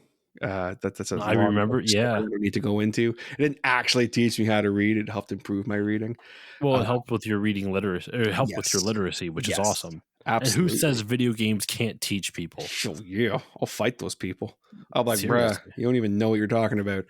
But can you even read? Play Ocarina of Time? Because I sometimes I forget how to read, and I got to go back and play Ocarina of Time. That's what Kaz said to me once. He was like, "Oh, you forgot how to read, so you have to go back and learn Ocarina of Time so you can learn how to read again." But yeah, probably that. I have such fond memories with that game when I rented it, and then it ended up leading to me getting it as a gift, which was a huge deal for me, obviously. There's hundreds of games I could talk about, but that one definitely sticks out for me. How about for you? Well, for me, and real quick, I forgot to read the full part of his question. He asked the question, but then he also provided his own answer. And Dexter wrote, "A friend and I rented Onimusha 3 for a sleepover, and they stayed up all night and beat it in one session." Those were the best, man. When you would rent a game with a friend and just stay up super late. it was wonderful. But yeah, for mine, it was Pokemon Snap, also an N64 title. Um, I rented it because when I got my N64, I've told the story a bunch, but for those who have not heard it, when I got the N64, I didn't want it because it wasn't a Sega Genesis. I really wanted a Sega Genesis as a kid, and I was mad my parents didn't get me. I didn't know what an N64 was. So they got me Donkey Kong 64, and I was really kind of underwhelmed with the game, but I decided to, like, I eventually got hooked on it, I should say. But we went to Blockbuster like either the day after Christmas or like the second day after Christmas or something like that, and we rented Pokemon Snap, and I really enjoyed it because it was the only Pokemon game that I could find for it at the time. Because even though I didn't have a Game Boy, I was obsessed with Pokemon at the time, so had to play Pokemon Snap. And before we move on to the next question, Tej, do you like when people call you TJ, I or do don't you really hate have a that? preference. I don't think I've ever heard you refer to me as Tej, but I've some people never do, referred to you so as Tej. it's fine. It doesn't really, yeah, it doesn't I really don't know matter. why that came out of me, but there we go. Whatever, I'll take it. um, I got to talk real quick about Dexter and our Captain N series. Please For do. those who are new to the show or who have not listened to it, 2.5 years ago, Dexter and I started a rewatch series of Captain N, the Game Master, which was a cartoon from the 90s, or late 80s, early 90s. And it was about this kid named Kevin who got sucked into a place called Videoland. And it's all a place where all the video game people, the characters that he played on his NES existed, and he could interact with them. And the show's fucking nuts. It is the best combination of bad but good, and just it is crazy. And I loved doing it for 2.5 years. Once a month, him and I would cover one episode of the show, and we would, even though the episodes are like 20 minutes long, we would probably spend about 40 minutes to over an hour dissecting a 20-minute episode. And it was a great time, and I can't thank him enough for it. And we just finished that series this month in December of 2023. We wrapped up the Captain N series, and I feel so bad that I didn't reference it as one of the highlights of my year, because I guess because Captain N was going on for so long, it didn't feel like something that was, this is an event that just happened this year, because Captain N had been going on for 2.5 years, but we wrapped it up. One of my favorite experiences in podcasting, and I can't thank Dexter enough for spending so much time with me, man. Like 2.5 years is a long fucking time for a monthly show, or for any show. It's nuts. And what was so cool from the standpoint of just, your boy over here, I got to see you co-hosting with somebody. Even though it wasn't like a regular thing, it was still regular enough that it was like, it was so cool to see, because I was like, I know from interacting with you that, like, you would be a fantastic host with the right person. And you and Dexter have such an awesome chemistry that it makes it so enjoyable to listen to you guys talk about these just horrendous episodes of this cartoon. Like, it makes it so enjoyable. And as much as I'm sad it's ended, I'm like, hey, it's really cool that you did it, you know? When we tried to get you on a few times, Yeah, yeah, it just yeah. scheduling couldn't work out. But never fear, TJ and listeners, Tej and listeners. Teach and Um, listeners. we're going to be doing another series at some point on a different cartoon. I don't know the cartoon yet, but we are actively contemplating and thinking. And that actually leads me to another question I received, and it's from my buddy Mass Keaton over on Discord. And he writes, "Journeys change people. How do you think the Captain N journey has changed you?" And so, TJ, I know you can't really answer this one, unless, I mean, if you maybe listening somehow changed you. I highly doubt it, but you never know. I mean, it made me realize that I should never watch the Captain N series. What are you talking Does about? that It's a, change? it's a, Does that it's change a person? it's a beautiful tribute to the journey of a human. I don't know. Absolutely. Yeah. Changed Um, me. I would say, Keaton, the thing that has changed me the most about that Captain N journey is covering media that's not games. It gave me 2.5 years of practice on kind of honing my podcasting craft on how to talk about media that isn't games, how to break down something bit by bit. And I know other people will talk about, like, other podcasts will, when they cover like a movie or a TV show, they just talk about specific moments or this and that. I've always been a fan of breaking it down, beat by beat, like story beat by story beat. I always found that the most interesting because it gives people the most chances to talk about like all the minor things that maybe they would have forgotten if you were just kind of riffing back and forth. And that's why I do what I do with Still Bonding, and that's why those episodes are so long, because Bond movies are over 2 hours long. And like the most recent one, License to Kill, was 4 hours and 20 minutes, or like 4 hours, and I think it was like 2 minutes shy of like double the length of the movie, because I think the movie was like 2 hours and 10, and we were 2 hours and eight, or sorry, when we were 4 hours and 18 minutes, like we were just 2 minutes shy of double the movie length. And so there is some drawbacks to it, but I think overall with the Captain N series, and what I took away from it was just how to cover media that's not games. And music is something that maybe will be a challenge for next year. That's not one of my goals, but I think I could do a lot better on talking about music, whether it's game or other video games or otherwise, and talking about it intelligently. That's something I would like to practice with. Who knows? Maybe I'll start doing that for on the Patreon first for some of the bonus episodes, which I already kind of have some. I have like Genesis Jams episodes and SNES selections, which is just a little selection of music from the various consoles and whatnot. So yeah, that's I think that's what for me changed me the most with the Captain N journey, was just the ability or the practice it gave me at talking about other forms of media. Can I throw Now, something out there real quick before you go continue? for it. So you just said something that kind of triggered my brain for a second there. Just throwing it out there. If you ever want to talk a video game music-esque type episode with your boy, we should talk Majora's Mask music. Just throwing it out there. All right, all right. We Just could. just throwing it out there. You That'd know. be interesting. Like a whole episode focused on just the music from Yep. Majora's Mask. I mean Majora's Mask in general, but just talking about, I could probably riff for quite a bit just about the music and the effect it had on me and everything. So just throw it, even if it's Patreon, whatever, just throwing it out there. All Throwing it right, out all there. right. Yeah, Fair enough. Fair enough. trying to find ways to Uh, get on your podcast. It's fine. well, I'll have to get. I mean, I still have, like I said, I have to get you back on for Aiden Chronicles: The First Mage. Only It's the never most going to happen, and iconic. we're going to keep talking about it every time we do one of these, and then one day it's I going to know happen. it's going to be just like a running joke. Like, when are you going to do Aiden Chronicles? It's going to be Like, I don't know, fucking the some most point highly anticipated episode in our of a great game that media. no one cares about Yep. except you. Hey, there is a very loyal Facebook group about it. So Okay. Fair enough. Fair enough. oddly enough, there actually is a little bit of a following for it. But anyway, it's jokes, all jokes, folks. Now, in keeping with Keaton's question, he asked a second question as well. What's the most evil act you have committed in a video game? Was it forced on you by the game, or did you do it of your own free will?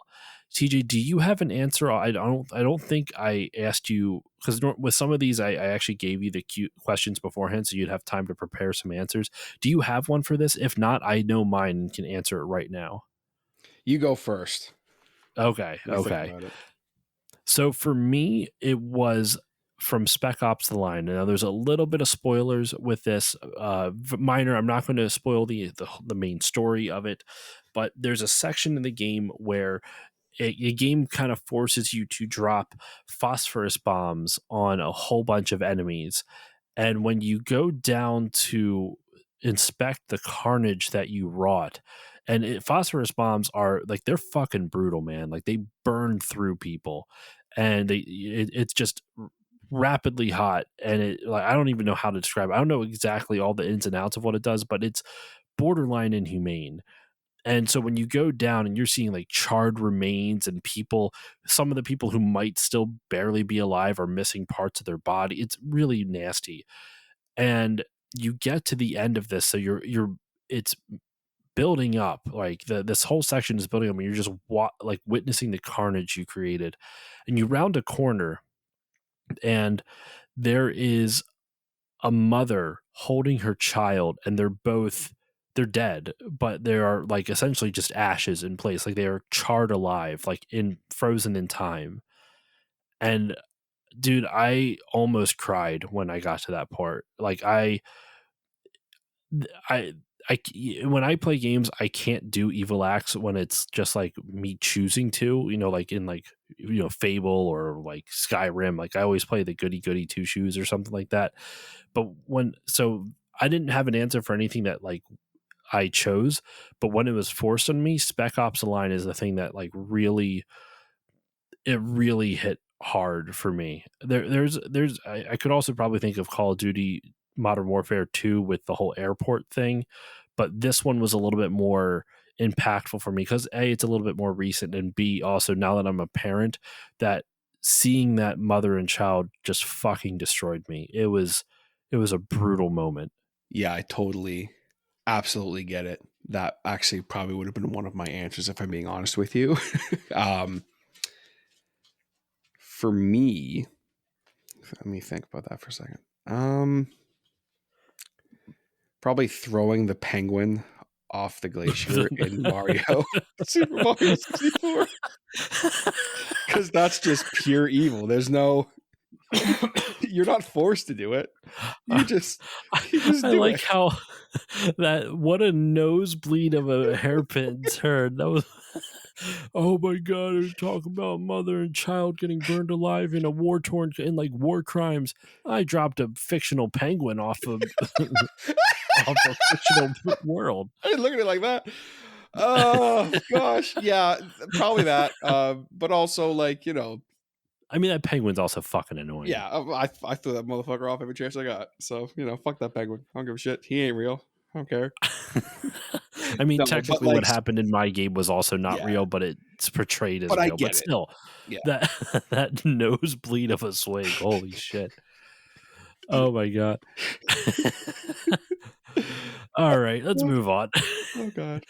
um, this is from the Retro Wildlands podcast. Looking back on 2023, what's a lesson or thing that you learned that you are excited to take into 2024 with you? CJ, do you? Let's start off with you since I answered first last time. What's something that you learned in 2023 that you're excited to take with you into 2024? So for me,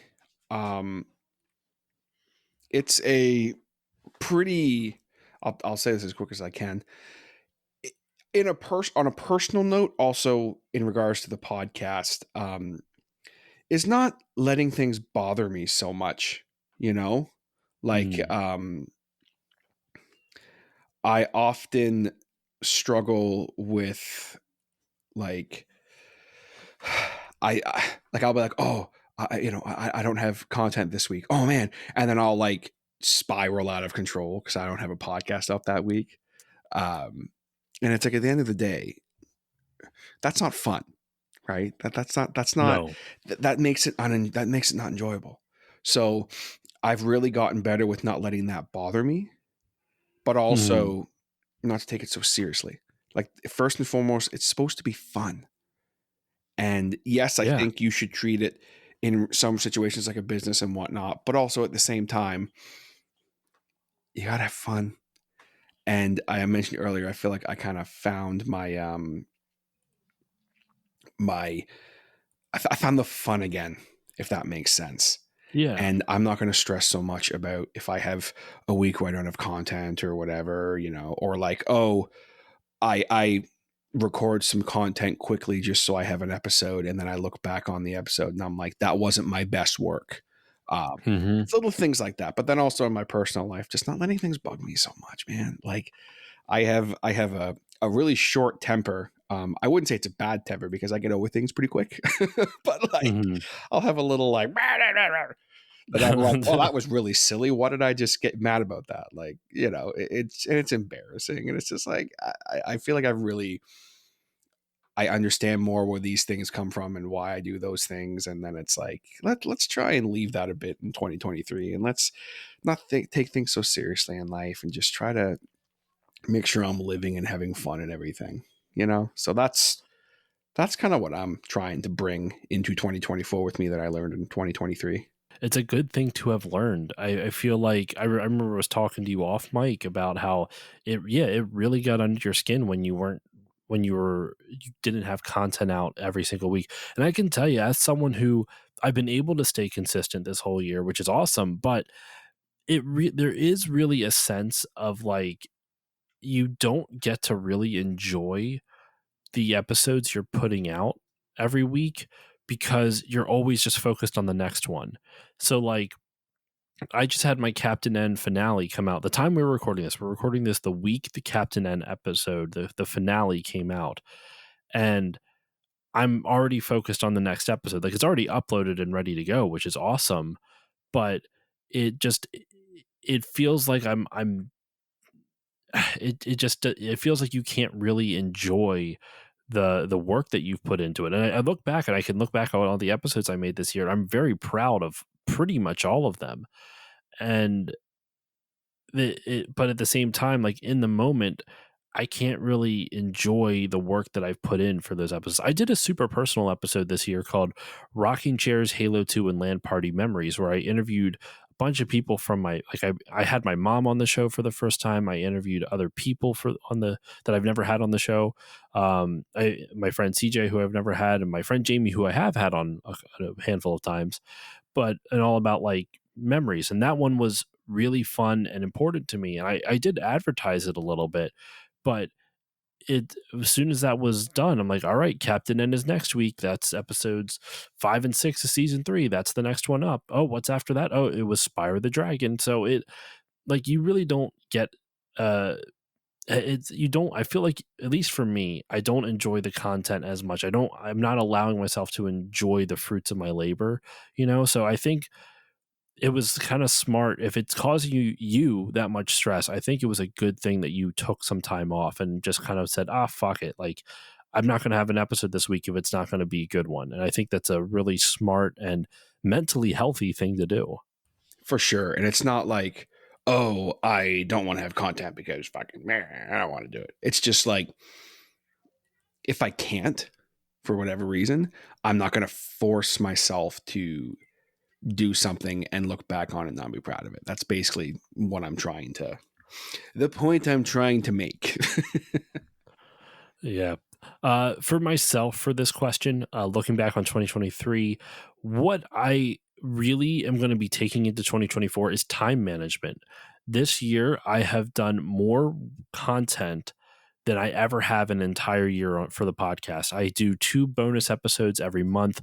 I do a full, the James Bond, the still bonding stuff every month. And those episodes aren't short.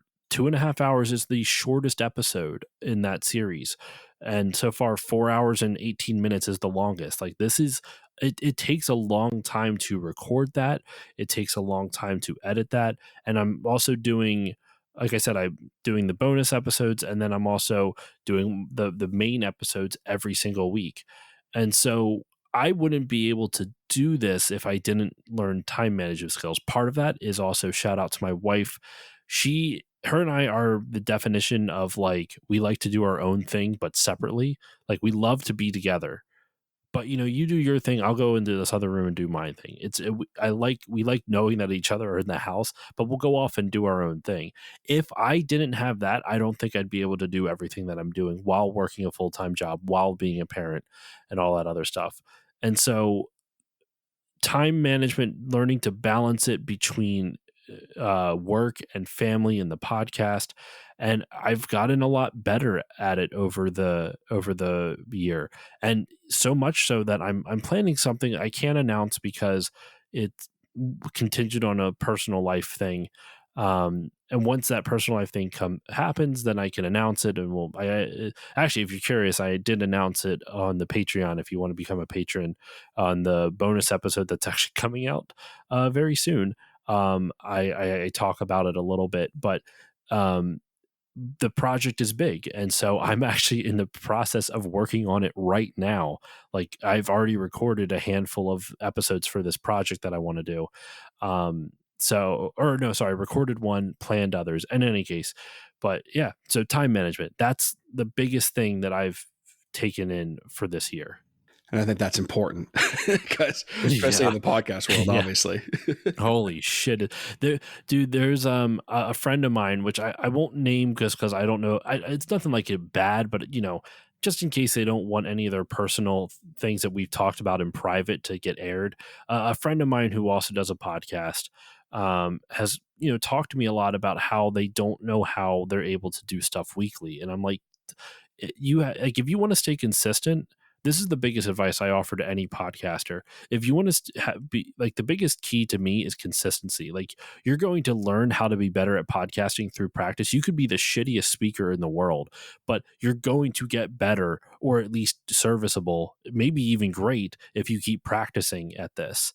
But consistency is one of the hardest things to achieve, because it's not a work ethic issue. You could be one of the hardest working, dude. You're one of the hardest working people that I've ever known. Like every time I'm texting you, you're like, yeah, I'm off at this job and I got another job later and blah blah, and you still somehow find time to do like audio drama stuff on top of your, like, for your patrons, while on top of doing the Hodder Show and shit like that. It's not a work ethic issue. It's just time management and what are you able to commit to it, because everyone's life is different. Everyone's you know free time and personal time is going to vary. Like, your life situation is different than mine, so you can't necessarily have the same recording schedule that I do. Like today, we're recording in the afternoon, which worked out nicely because I could use some time off from work to do this. But like, that's not always the case. So like, what are you going to do? How do you do a podcast when you can't be guaranteed to get guests at the right time? The whole thing. I'm kind of rambling at this point, but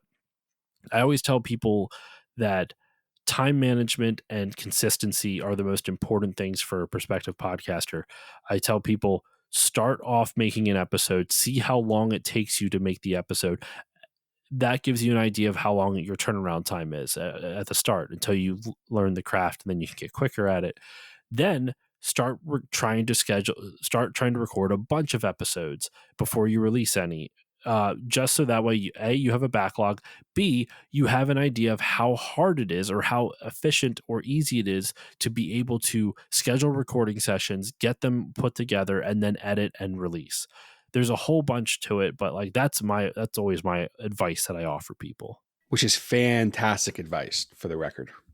That's something that we'll talk about in a little bit, what we're, our goal for the new year. But that's something for me this Yes. year that has been so hard with my schedule, is scheduling interviews. And like, it's, I won't lie, it's starting to weigh on me a bit, because I'm like, man, the amount of interviews I've had to cancel this year. I don't like canceling stuff. Like, I hate it. I hate Yeah. it. I hate it. I hate it. It makes my skin crawl. And I'm just like, yeah. So I don't like canceling things. And then when I have to, because things change, it's like, ugh. And then also from the guest standpoint, they don't want to deal with that either, So No. that's something I got And to figure out actually, in the new year for sure. you know what? I think that's a good transition into the next question: is what was the most challenging episode to record in 2023 for you? This is from my buddy Lucas Egan over the Land Parties podcast. So shout out to Lucas. And I'm pretty sure I said it, but just in case, the last question was from the Retro Wildlands podcast. And we're talking about what we're taking into 2024. But yeah, from Lucas Egan from the Land Parties podcast, what was the most challenging episode to record in 2023?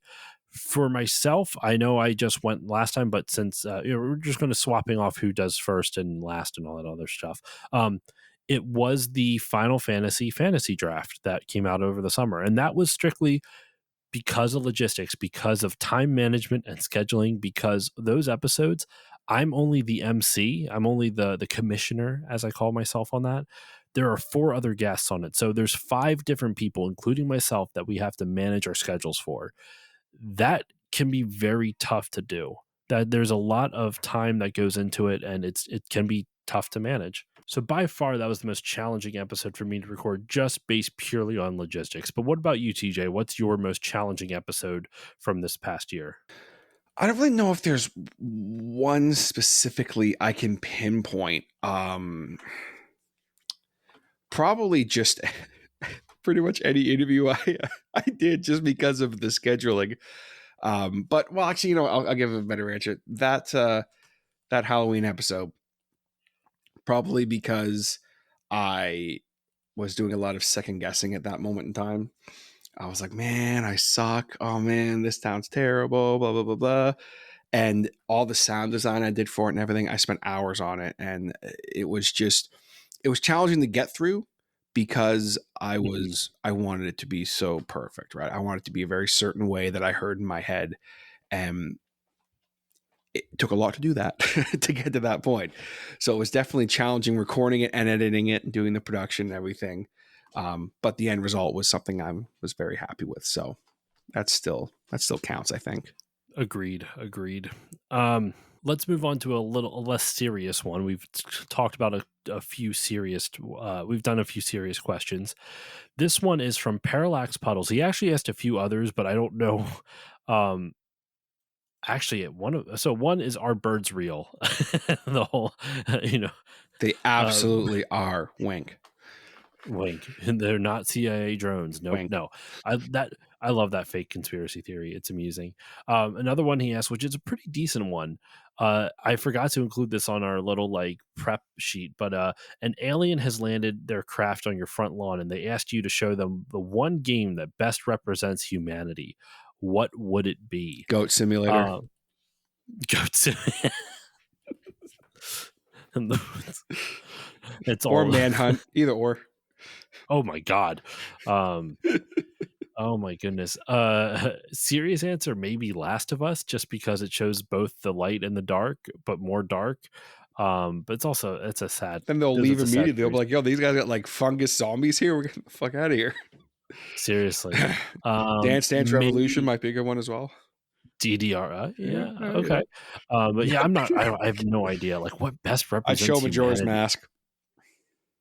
Sure. Seriously. You know Yeah. what? Let's do it. Let's go with Majora's Mask. Yeah. I'll second that. Dark Um, story, the fluidity of the game, everything. Everything all about it. I love it. I love and Majora's it Mask a shows a lot lot. of different human elements Yes. between love with like Anju and what's her face, and or maybe Anju is the girl. I don't remember, but yeah. Um, the question of his that I wrote down on our outline, I forgot the birds one and this and the alien one, but the one that we did have time to prep for. What was your favorite piece of media in 2023? And TJ, since I answered first last time, we're throwing it over to you. What was your favorite piece of media in 2023? I thought a lot about this, and I could pick many different things. Obviously, in my podcast, there's tons I could pick from. Lots of music. But I'm going, yeah, or music. I could sit here and have a whole thing just about that. It was some awesome music this year. Shout out to Stain's record, Confessions of the Fallen. But I think in general, the piece of media I enjoyed the most and that had the most impact on me was the Netflix series Fall of the House of Usher. Oh, okay. Wonderful Based off horror the Edgar series. Allan Poe story, right? Yes. And it is fantastic. Oh man, I'm not a big horror fan, but I've heard that show is great. For me, mine was actually also a TV show, but not a horror show. Amazon TV's Reacher, the based off the book series by I think Lee Child is the author, but it's like Jack Reacher's a character. Tom Cruise played him in that one movie, actually in two different movies. Right. But the TV show Reacher stars a dude named Alan Richson. I believe a second season might have just come out either today, the day we're recording this, or maybe tomorrow. There's a second season that's just dropping, and I'm so excited. It's a really great TV show. It's kind of it is a little bit of just like a man, like a cis white dude's like wet dream. It's like this super buff dude. Like I mean, it is. It's a super buff, tall white dude who is the smartest dude in the room of any room he's into. He always has some type of like super badass comeback to everything. Everything he says sounds cool. And he can like he's got a strong sense of moral justice, and I don't know. I know I made kind of a joke about that, but I fucking love the show, dude. It's so good. And from the people who read the books, my dad included, and my friend Al at work, um, apparently it's like very close to the book. Both in the way that Reacher appears, like the actual casting choice for Reacher looks very similar to how he's written in the book. So yeah, I love the show, man. I absolutely love the show. Like unapologetically love the show. I can't wait for season 2 because season 1, like you can find clips of it all the time online on like TikTok reels and shit like that, I've seen a bit where of they it. always have like yeah, and it's always like, him in like some prison and saying something fucking badass. I love it. I love that show. But I'm not denying that it's like it checks the box for every stereotypical like male interest out there, like Sure, but it that's not a bad thing, is it? I don't think that's a bad thing. I don't know. To me, well, because there's always so much of that shit out there, this is just like really well done of that. I love it. I love this show. But yeah. All right. Uh, moving on, I have three more questions that we can answer here. We're going to go over to a question from Dave Jackson from Tales from the Backlog. What was the most proud moment of the podcast for you this year? Or what about the podcast this year are you most proud of? And for myself, I'll start off this one. It was two different things specifically, and I'll touch on one very shortly. Actually, both of them, because one I kind of answered earlier. One was guesting on a ton of episodes. I know guesting isn't like, it's kind of part of my show, but kind of not. But I loved being able to guest on so many different podcasts this year. I was so happy so many people invited me. In fact, I was invited on another one, but we were supposed to record this weekend, but I have too much stuff going on, so we're having to postpone. So I'll be on another show sometime next year, which I'm really excited about. There's so many shows that invited me on, between Unlocking What Was Cool, between Jala Chan's Place, between Tales from the Backlog, Secret Levels podcast. Um, I did some stuff over at Retro Hangover, Pixel Project Radio, Remember 64, Nostalgia Arcanum. That's a few of them. I'm so sorry. Or Main Quest. I'm just like looking through my list right now of other shows I'm subscribed to. I'm like, did I guest on this one? I'm not sure. Gaming and Collecting. Like, so many different shows. I'm sorry if I don't list all of them, but like I said, there's 30 some odd appearances. Some of them, multiple times. But yeah, guesting on shows was something I was really proud of this year, because it's something I've always wanted to do more of, and it's just fun to do. But in terms of my own show, like something I worked on directly for my podcast, it was the Winter of Final Fantasy earlier this year. Like way earlier, so like January into February. I love that series so much. I'm so proud of it. It was a big undertaking for me because I replayed all of those Final Fantasies in preparation. And Final Fantasy games are RPGs, of course. So they're not short. They're 30 to 50 hours each. And I played all of them over the span of a few months. I think I started playing Final Fantasy 9 in like, I did that one first. And I think I started playing in like September, and I played through all of that, recorded the episode, moved on to Final Fantasy VIII, played through all of that. 7 was the one I was able to beat the quickest because I've played it so much. I beat that game in like, I don't know, maybe a week, because I know where everything is. I know how to beat the game pretty quickly. But that still is like, that's a lot of time to devote to a game. Like, it's minimum 90 hours for those 3 games, and it was definitely longer than 90 hours. Like, I spent over 100 hours just prepping for those episodes by replaying all of them. That's not including all the time that I spend looking up research and other things. So I'm so proud of that series. I'm so happy with how it turned out. And yeah, that was my proudest moment, or the thing I'm most proud of this year for the podcast. TJ, what about you? What were you most proud of for your podcast this year? For me, I kind of already touched on it, but as far as what I'm most proudest about, it's just kind of continuing the show after such a long hiatus. Uh, just kind of trying new things with I did a watch along for the first time ever, which was a lot of fun, and that was Mhm. also terrifying because I'd never done anything like that before. The first exclusive listen stuff was fun. I'm just proud of myself for, still rolling and trying new things this late into the game, I guess is the best way to put it.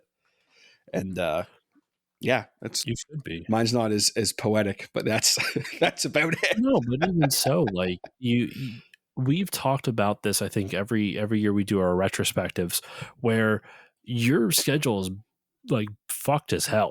Like, it is all over the place, and the fact that you still, for as many years as you did, release weekly content, despite how crazy your schedule is just impressive. So like I've always been impressed by that. So I think you have every right to be proud of the fact that you are still doing the show despite everything that you have to deal with in your, like, not deal with makes it sound like your personal life is like shitty, but like your work schedule, like I said, is nuts. So the fact that you still kept it going despite all the chaos that is your work schedule is just impressive. Yeah, and I mean that's something that I've been still doing regardless, for what will be 9 years. And Dude, I'm coming up on my 10th soon. I yeah, feel you. which is wild, dude. I can't Yeah. believe you've been doing it for 10 years. That's wild, man. That's We're awesome. too old Too podcasting old for this heads. shit, dude. Nah, yeah, old and wrinkles and young and sprinkles. I don't know. I don't know Old what and wrinkles and young and sprinkles. old I in like it. wrinkles and young and sprinkles. I don't know Okay. what any of that means. I was trying to find a rhyme, and it was the first thing that Oh came to my mind. goodness. Okay. Well, that's a phrase. All right. Moving on. The worst part is it's not even like this is in the evening. This is in the middle of the afternoon. I'm already like loopy. Oh gosh. All right. Two questions left, TJ. This second to last one is from the Bits of Time podcast. Is there a game in your backlog that you didn't get to this year that you for sure want to tackle in 2024? Now, I know you don't do gaming coverage, but let's just say, what's a game in your backlog you want to play? We'll just do that for you. What was that one you were saying earlier? The visual novel. What was it? Oh, 9 hours, 9 persons, 9 doors. Yeah, that's the one. There we There go. it is, There right we there. are. No, but I think for me, oh man, I'm trying to think if there is any. I downloaded the Alan Wake series. It was one of the free Yeah. games on PS, and I haven't got to it yet, but I know I'm going to enjoy it. I just have to get to it. So probably the Alan Wake series actually, because I never played it. So I'm excited to jump into that when I'm able to. I have the first one. I've been meaning to play it as well, but I'm holding off because I feel like I'm riding the bandwagon if I go to play the first one right when the second one is like Right. so hyped, you know. But by the time I actually play it and then do a podcast on it, it's going to be out of the news cycle. But for my own answer, real quick, it's God of War 2 specifically for the PS2. The reason is and this kind of ties into a goal of mine, which I'll elaborate a little bit more on. I've been meaning to do the God of War series, and I'll explain more about the goal later on. I've been meaning to cover the God of War series for a little bit of time now. I've already done an episode on the first God of War, and I kind of want to redo that one a little bit just because I've gained a lot of experience since 2020, and it'll be like 4 years since that episode came out almost. And God of War 2 is where I kind of left off in the series. I played God of War 1, I played God of War Chains of Olympus on the PSP, and I played the God of War on the PS4, the God of War with Norse mythology, the first one of that on the PS4. Loved all of them, but I never beat God of War 2. So I kind of want to go back and replay God of War 1, play and beat God of War 2, and just kind of work my way through the series. So that's a game in the backlog for me that I was thinking about trying to do this year, never got around to, and I do want to tackle in 2024, which gives you a bit of a hint as a goal of mine for the podcast for 2024. But we move on to our final question, TJ. Our final question: the funniest thing that happened during a recording session this year. And this comes from my good friend Jala from Jala Chan's Place. She is an amazing podcaster. Go check her out. She was on some of the Captain N episodes with Dexter and I. I do want to have her on in the future for some other games, but that is the question she asked. What was the funniest thing that happened during recording? I'll start off and I'll let you have the last laugh, as it were, for this one. Um, with my own show. It was from the Final Fantasy Draft. Now, if you are interested in this episode, listeners, and you have not listened to the Final Fantasy Draft, one, it is, if you don't know what it is, it's fantasy sports meets Final Fantasy mashed up together. You don't need to know fantasy sports to like it, though. It's just all things Final Fantasy, and it's wonderful. So if you don't want to know a spoiler as to parts of the discussion for the one that came out this year, skip ahead just like a couple, 30 seconds or so. I don't know how much exactly, 30 seconds or so. The thing that I laughed hardest at during the recording this year was when we were doing the draft. everyone at the end of the draft, you're supposed to pitch your Final Fantasy. And Sebastian Decken, who was on the episode, he's an author who wrote a book on Final Fantasy VI. And his Final Fantasy, instead of going with the typical, four badasses fighting some crazy villain trying to destroy the world, he ended up with he picked one adult and three other children, and it turned into basically a Full House crossover of Final Fantasy or some other 90s sitcom. And it was all about the drama between these kids' dad falling in love with someone else and them having to adjust, learning to have a second dad type of thing. It was one of the most wild things that it just came so far out of left field, and it was so well done, and Sebastian just fucking knocked it out of the park. It was just, I was laughing he didn't even mention any of the romance stuff going on. It was just the fact that we called it out on the episode where I'm like, so let me get this straight. You have a grown ass man and four children tagging along, and they drive in a family car together, and it just turned into this insane, this insane, family 90s sitcom, but with Final Fantasy characters. It was great. That's awesome. I love to hear stuff like that. Dude, I can't stop laughing at it. But all right, TJ, we are wrapping this up with our final question here. What was the funniest thing that happened during a recording session for you this year?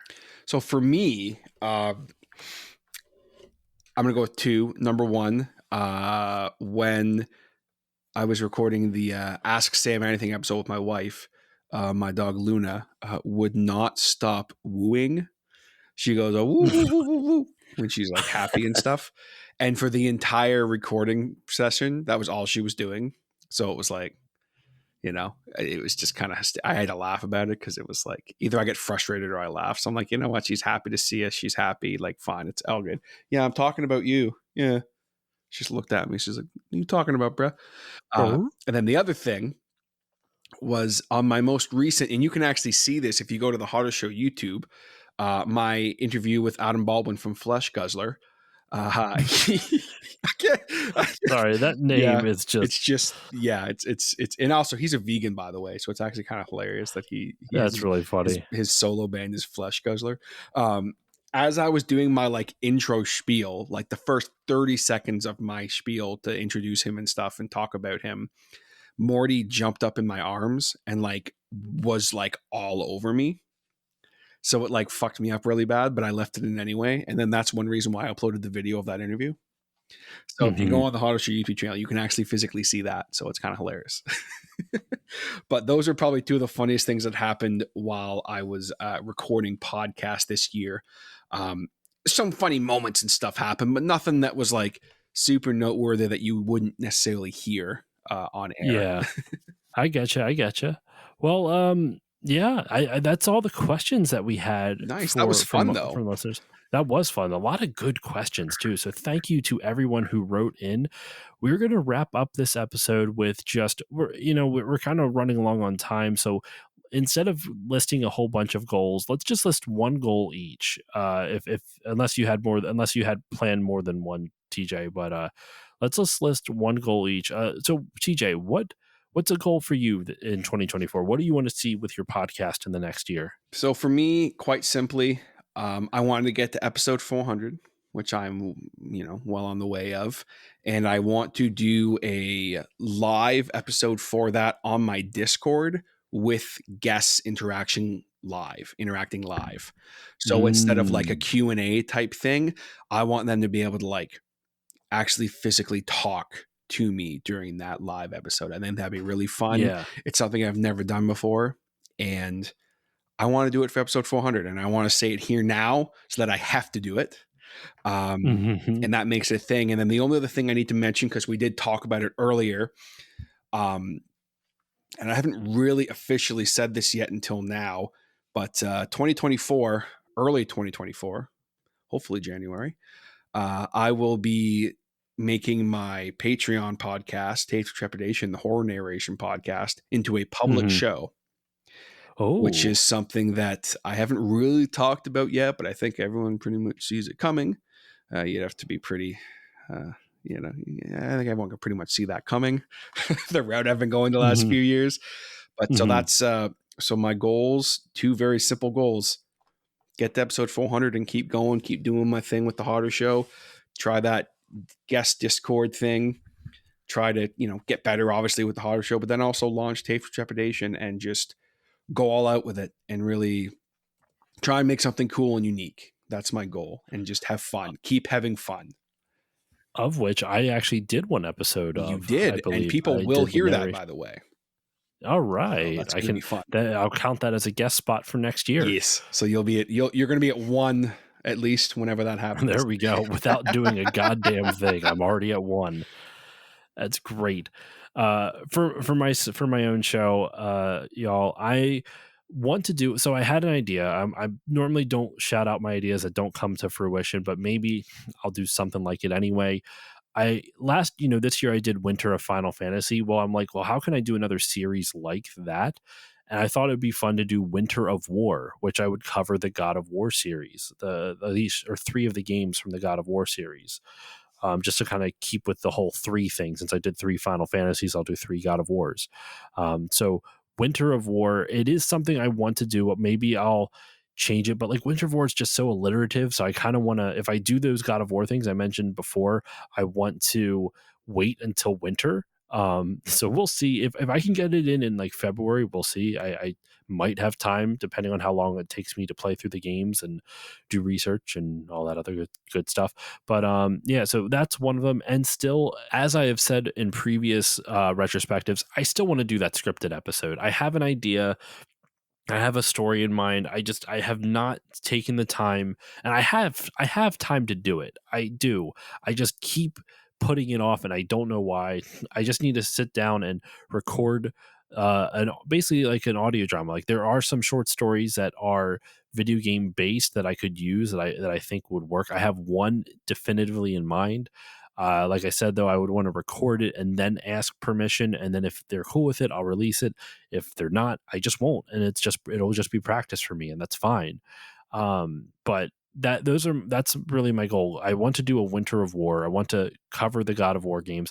I also have some ideas for like I want to cover some more obscure games that actually have a series, like the Marathon games, which were essentially like Mac's version of like Mac computers version of Doom. And it was one of Bungie's earliest games before they created Halo. So I really want to do those. So I don't know. I'll think about that. But those are some of my goals, just kind of specific game franchises that I really want to dive into. And also maybe just that scripted thing. It'd be fun. So yeah, that's it. That's what those are my goals.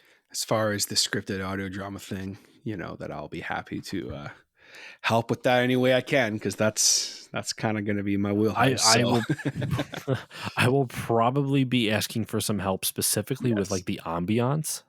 yes, sound design and all that. So Well, and also I sound know some design people who would happily probably give some you know pointers, advice in that world too. So royalty free sounds. yes, we'll get something rolling. It'll be cool. And as far as obscure games, I mean, Aiden Chronicles: The First Mage is pretty obscure. So just You throwing know it out what? there. You're right. It is pretty fucking obscure. And I did try playing it, dude, and I could not.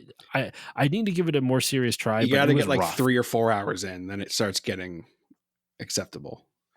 Maybe you know what? Like we'll get on like a Skype call or something Yes, one day when you have like an afternoon free, and we'll just chat while we're both playing the game. We'll figure it out from there. I think that'd be a lot of fun. Just like this was a lot of Right? fun, man. I always love doing this with you. I have such a blast, and I'm so grateful to you and all the folks at Still Loading Podcast here for all the support and checking this out, and also obviously my listeners at the Hodder Show. Obviously, can't goes without saying. So Mm-hmm. I appreciate you doing this with me, man. It's always a blast getting to do these retrospectives with you. It's always a pleasure to have you on, man. And let's wrap up this episode, right? This was a really fun end of the year wrap up. It's always funny to me. I'm like, we were at like an hour, and I'm like, man, we're going a lot shorter than I expected, and now we're over 2 hours. I'm like, oh my god, we talk way too fucking much. But we're two podcasters, so what do you expect? What do you expect? But I know, right? But dude, seriously, thank you so much for joining me on this. TJ, where can the good people find you online? And is there anything you would like to shout out and promote? As far as for me, The Hodder Show is my podcast. You can find it wherever you find your podcasts. I also have Facebook and Instagram. On my Instagram, you will also find a link to my link tree, which has lots of other links. Stay tuned for Tapes of Trepidation Horror Narration podcast that is coming sometime early 2024. I don't want to give an exact date yet, just in case, but it's coming. So yeah, it's coming. Otherwise, I have a Discord. If you want to join that, hit me up. Let me know. I will send you. I mean, a link. if you want to provide a link to it, I can put it in the show notes. I'll give you my link tree because I think that has everything. That should have everything on it. Oh yeah, I'll put the link tree in the show notes. Yes. I always forget I have a Discord as well, and I never freaking advertise it. I do have a Discord. Josh, where can the good people find you on social media? At Still Loading Pod on Facebook, Twitter, Instagram, and I still refuse to call it the other place. So it is always going to be Twitter, Blue Sky, Threads, Twitch, at Still Loading Pod, at Still Loading Podcast on YouTube. If you want to support the show, please consider doing so. You can give it a 5-star rating or review on Apple Podcasts or whichever podcasting app you use, Spotify, etc. It helps more people find the show, and I like seeing the reviews. It makes me feel warm and fuzzy, and who doesn't like feeling warm and fuzzy, especially in the winter? Come on. But you can go over there. You can support it that way. You can also support it monetarily. Patreon.com/stillloadingpod. I've talked about it a lot over the episodes, so I won't go over absolutely everything over and over and over again, but there is bonus content at the $4 levels, there's early access at the $1 levels, and there is a lot of bonus content at the $5 level. There's bonus episodes, too many bonus episodes a month at the $4 level, and the full still bonding that I was talking about before, that's at the $5 level. But at the $5 level, you get everything from the previous. So you get everything from the 4, everything from the 1, all that good stuff. So yeah, patreon.com/stillloadingpod. It would mean a lot to me if you like what I do and you want to help support it and grow it. It would really mean a lot if you consider it. And of course, my last shout out, the Bit by Bit Foundation. The Bit by Bit Foundation is a nonprofit organization whose mission is to put video games and video game consoles in the hands of kids receiving inpatient care at hospitals. So if you want to support them, go to bitbybitfoundation.org and consider donating. That's it. That is the last episode of 2023. TJ, thank you once again, my friend. It's always a pleasure. Thanks so much, man. It's always a pleasure getting to come on and have a chat with you on Still Loading. And thank you again to all the listeners of the Still Loading podcast. And here's to 2024, my friend. I will see you there, sir. With all that said, everyone, thank you all for listening, and I will see you all next time.